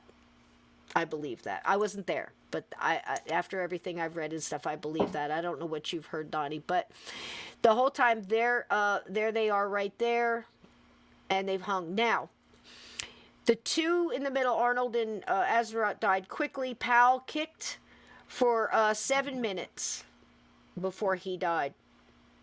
And Mary stopped moving just a little bit before him. There's the graves that they had to stare at right there with the little pine boxes. And this is what it looks like now. There's the picture the man's holding. He's one of the historians who wrote the book. It is now a tennis court. So paranormal people, understand, and it doesn't matter. Why is this tennis court haunted? There's never been anything going on here. It's a new tennis court. Nothing ever happened here before. Doesn't that tell you something? You never know what happened on the land before the house was built. Now they're tennis courts. Isn't that crazy, Donnie? Where is that again? Do you see the picture he's holding? No, I mean, like, where is it? Like, where is it? This is in Washington, D.C. This was a fort. See behind there, there's In still a DC? little bit of the fort left. Yeah, there's a little bit of Okay. it. Was the old Washington Armory. And then it became Fort McNair. But some of the property was sold out. And right where they were hung, that exact spot is now brand new tennis courts. So I wonder why these tennis balls are flying around. That's what I'm saying. People always say, it's a new house, nothing ever happened here. Well, look at that. So again, I wanted to tell you a little bit about Powell. Powell's story's not done yet, guys, because somehow after a couple of years, the bodies are starting to get released to the families. Things are starting to peel back, and people aren't a little as crazy, and they're moving stuff around the fort. So they dig up the bodies and ask the families to come and claim them. Somehow, when they dug up the body of Powell, They must have messed with his corpse or something, and maybe since what Donnie's told me, it's some kind of, fate or, comeuppance or whatever you want to call it, or karma, but his head got separated from his body. 102 years later, a skull shows up that is in a historical museum in Washington, one of these small little, Lincoln places, and one of the historical volunteers are going through things to re-tag and make sure everything is good and wrapped up, comes across this human skull, and he reads on the tag, "Skull of Lewis Powell." So his body is buried one place, and his head is buried where his mother is, in this little grave. You'll see right here. There's his grave with his mother. That's where his head is. I don't know where his body is. So there you go. Booth and his little band of people here. Now, Booth, of course, escaped. We told you about the kidnapping plots. This is them, a drawing of them out there getting ready to kidnap Lincoln, waiting for Lincoln to come, and Lincoln doesn't show up. He doesn't go out that night or whatever. But it kept getting foiled. It was 4 or 5 times they went out, tried to catch him at a play, but he didn't go to the play. He went somewhere else. They were trying to get him when he was going across to Virginia to go to the old soldiers' home and stuff. Didn't work out. But once Richmond fell, and here's Richmond, April 3rd, 1865, the rebel capital of Richmond, Virginia, falls to the Union Army. This is what it looked like, folks. I mean, once Richmond fell, there was no more kidnapping plot. Where are you going to take him? Jefferson Davis has fled, later captured. And that's why Booth said, well, we just have to kill him. Now, it's also stated that once he said "Sic semper tyrannis" when he jumped off the balcony, as he was going out the back, this is the gun that shot Lincoln. When he was going out the back, stage left, out the back door, he stopped in front of one of the, 2 of the actors that later testified to this said that he said, "It is done, the South is avenged." So that's something that historians are like, I'm not sure, but some seem to agree. Now, every once in a while, they take the little Derringer out. It has to be under guard, and this is the gun that shot Lincoln. It's a little, yeah, it was a .41 caliber bullet, I believe. But how about that? So there's that. Now, the next one, and we're almost done here. Oh, there's the award posters. Again, we went over there. So he starts to flee. This is him, depictions of him. This is where he crossed. Now you can kind of see Washington, D.C. into Maryland. Everything is water, and there's several bridges to get out. As we stated before, every bridge to get out, this is the one he crossed, this is what it looked like back in that day, was shut down, except Stanton kept one open, and this was it. And that's the one that Booth took. Come to your own conclusions on that. He also took the ferry across the Rappahannock River crossing, and this guy was the one who turned them in and said they went over here to this farm. And this is Booth and Harold. Harold stayed with him the whole time. The funny part about this, Donnie, remember, they're trying to get across. He had the compass and the oars. Of course, Harold's doing all the oaring. He's doing all the work. But the stuff was so rough, the tide, that they paddled all night long and wound up exactly where they started from. And this was where he went. This is the route he took. You can see Ford's Theater right here to Surratt's Tavern, picked up the guns and the whiskey and the binoculars, went across here to the home of Dr. Mudd, stayed there for the night. They found the boot in Dr. Mudd's house that actually had JWB written in the boot, and he swore he didn't know it was Booth, that Booth was wearing a fake beard, and certainly didn't know what he had done, but there was plenty of talk about it before, during, and after that says that he did. Then they went into the home of Samuel Cox. He got help there for a little bit, but he wouldn't let him stay in the house. He made him stay in the woods. Remember, we talked about the pages missing in the diary, probably the front pages, maybe used for toilet paper. They're basically in the woods. They went out once a day, gave him biscuits and something to eat. That was it. He wouldn't let him anywhere near the house. This is where he crossed the river and wound up right back instead of going through. Now you wonder, why didn't he go up here from Washington, D.C. right into Virginia? This whole area right here was all Union troops at the time. He had to go around the long way. This is where he was at Lucas's farm. Then he winds up finally at Garrett's farm, and that's when the ferry man told the Union officers, look, you know, he was at Lucas's farm. They go to Lucas's farm, and he says, yeah, moved on to Garrett's farm. They got to Garrett's farm, and that's where they trapped Booth and Harold in the tobacco barn and surrounded them. Yep. Harold said, I'm not dying in this barn, turned himself in, and this guy, Boston Corbett in the Union Army, this guy was batshit crazy, I think, Donnie, and came by it honest. Do you want to tell it? It's probably. Oh no, you could tell this one. I actually haven't gotten into my research to this point yet. I've only been covering, like just. Well, he was a Union soldier. He was a Union soldier. Before joining the war, his wife and child died.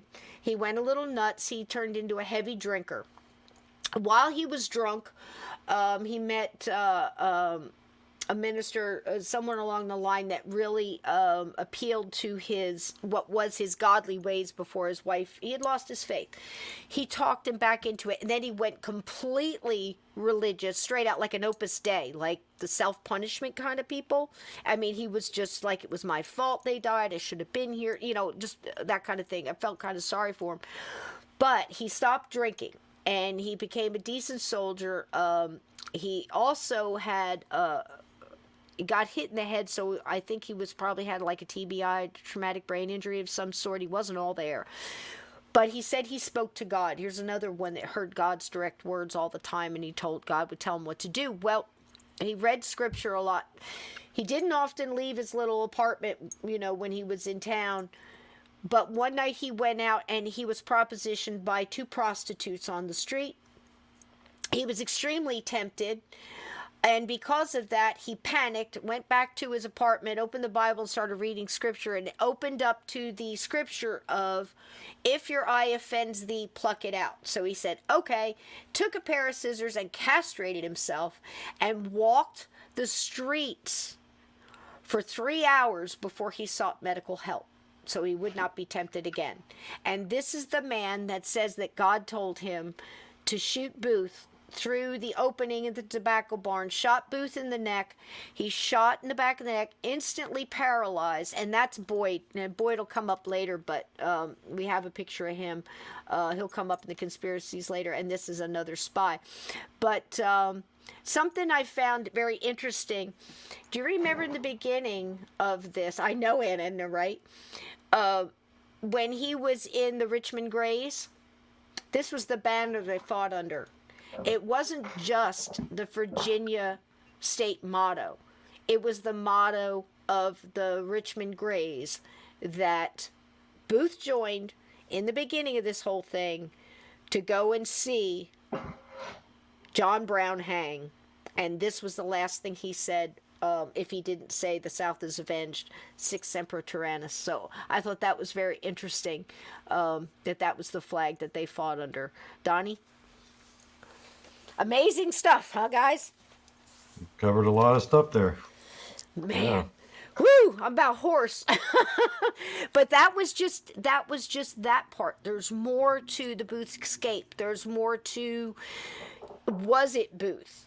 You know, a lot of people said it was that one guy, Boyd, but we'll bring that back up later. That one guy, Eckert, spy, shows up. He actually got Belle Boyd and some of the female. He was set to catch female spies, so he comes into that. We didn't get to touch on Booth's ladies tonight, but we maybe could do that tomorrow night. Very interesting stories there, and we can still got plenty of stories, so there's no shortage of stories. Yeah, we can kind of finish this up, and we're kind of excited too. You know, Donnie had to hold me back from bringing up a lot about Gettysburg, because I think we're going to be talking about that next weekend, because we're actually going to Gettysburg, and I'm going to show Donnie where Lincoln did the Gettysburg Address, and the Evergreen Cemetery, as well as the dedicated Gettysburg Cemetery, and so many things down there to see, and and really get in touch with the Civil War and what happened and why Gettysburg was so important. You know, so how about that, Donnie? I think it's We going to be a pretty lot of much fun. covered quite a It's going to be a bit. busy weekend next weekend, that's for sure. Yeah, So we're gonna yeah. really try to come back. We should be back sometime Sunday. We'll try to get your show that night. Try to get your show Monday. We got some And hey, if we got ideas. to also Cisco, if we got to start an hour like late, can we just start at 9 p.m. So we don't have to worry too much about the schedule? We can Or do I that. don't know how StreamYard works like that. If you want to I do set like the a time. I set yeah, the time. so But if next Sunday, guys, you see it off an hour, you know that we're still, we were still traveling, got in late or something yeah. like that. But we're gonna try to put something together. We're thinking about getting some live interviews or stuff like that, to bring to you guys. And we don't know what's going to happen. It's all big mystery, but it's 3 days. And some people are going to meet us out there. That'll be great. But here we are right in the heart of Gettysburg. I think it's so important for these times too to remember how much of this, like John Brown said, and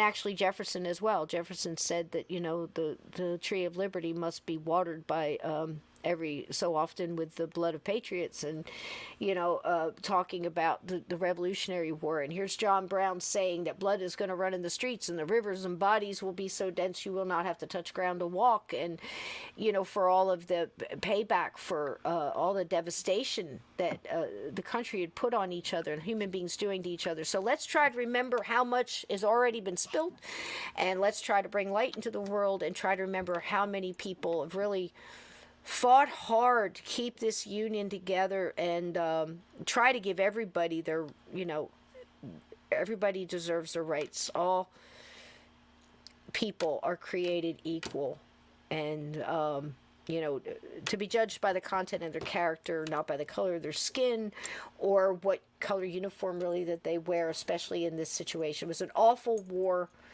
A lot of awful things happened in it, but Lincoln was shot and killed. Donnie came up with something great today that we're going to bring in the paranormal. So this story is still going, guys, and we tried to bring as much as we could tonight, but so many stories, we get excited about it. We want to share everything, so we're going to give you everything. So, whew, I'm exhausted. Donnie, you exhausted, sweetheart? Yeah, I'm actually I'm kind getting of hungry. hoarse. I'm getting hungry. You're Yeah, I'm hungry? gonna go fix me up something to Cisco eat has after talked this. yourself hoarse. So I love you guys so much. I had another video, but I'm going to save it for tomorrow because I got a feeling Oh, this just is in not going to. time. Porn Oh, bot some more 11:11. The porn cupcakes. bot returns at 11:11. Look at that. Look at that, 11:11. Well, that's angel hour. We don't need no porn stars up in here for that. So, there you go. Bake them some cupcakes on the way out. I love you guys so much. Listen, Teespring still got that sale going on. This week, 35% off. Aunt Edna, did you get your stickers? If not, please call them. All I can do is send the same kind of message as you are, and I don't have the order number or anything, so they won't talk to me. So just stay on them, and if not, we will get together and do something. But you should be getting those stickers. I was told that they come from a different place than the T-shirt, and sometimes take an extra couple weeks, especially if they're the cut ones. It goes to a different factory. So there's the Shut the Fuck Up cakes. We love you all. Thank you guys for putting up with such a long. But when Donnie and I get together, man, I'm telling you. Thank you so much, Nightmare. I wanted to thank you a lot for last week keeping an eye out. I noticed that, and I want to thank you an awful lot for, trying to keep the chat chill. And I appreciate you being out there with your wrench, man. I really appreciate each and every one of you guys. So thank you so much for being here. We don't know what's going to go on tomorrow night, but, Donnie and I have got something we can go on with this for another couple hours and just telling you all this wild stuff, man. But it's like a cacophony of coincidence and enigma wrapped in you think this is something. Where did we get to JFK? So this is like pre-training. This is like boot camp for JFK for Donnie. You know what I'm saying? So for both of us. Donnie, you good for tonight? Do you think we got it all out? Yeah, I think we got a good amount out, and even if we didn't get everything we wanted out, we still got opportunities later. So Absolutely, absolutely, man. I could, yeah, this has been so much fun, and it gets us excited for going to Gettysburg and everything else, and seeing it through Donnie's eyes, being that he has all this knowledge of military maneuvers and so much history and so much of so many other wars and things like that, to get his perspective on Gettysburg and the Civil War, as learning new information has really been so interesting for me as well, and I'm just extra excited about it. And you don't even have to push my buttons on Gettysburg, I'm there. I'm like, oh man, I'm excited about it. So thank you guys so much. You didn't think the whole Lincoln assassination would be this damn interesting, but by golly, it is. I love each and every one of you. Thank you for being here tonight. Share it. If you haven't hit the like on the way out, please do. We're up to 1,400 subs. I love that, and I think it's a wonderful group. This chat is fantastic. We had a great time. I thank you for being here.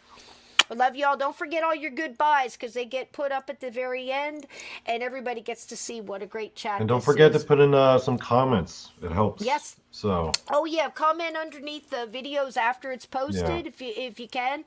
That does help too. People get lazy with comments sometimes, so Yep. they gotta be reminded. Yep. And if you're somebody who likes to put tips in the tip jar, you got my PayPal was dropped in there, and also the super chats and the thank you thing after that, and all of it goes to pay for StreamYard and buy books so we can study and bring you new stuff. So there you go. I love y'all. Good night, Donnie. Good night, Toby. Bye. Thanks, Donnie. Bye. Great job, Donnie. Impressive as always. I love you, baby. Thank you. Good night, everybody.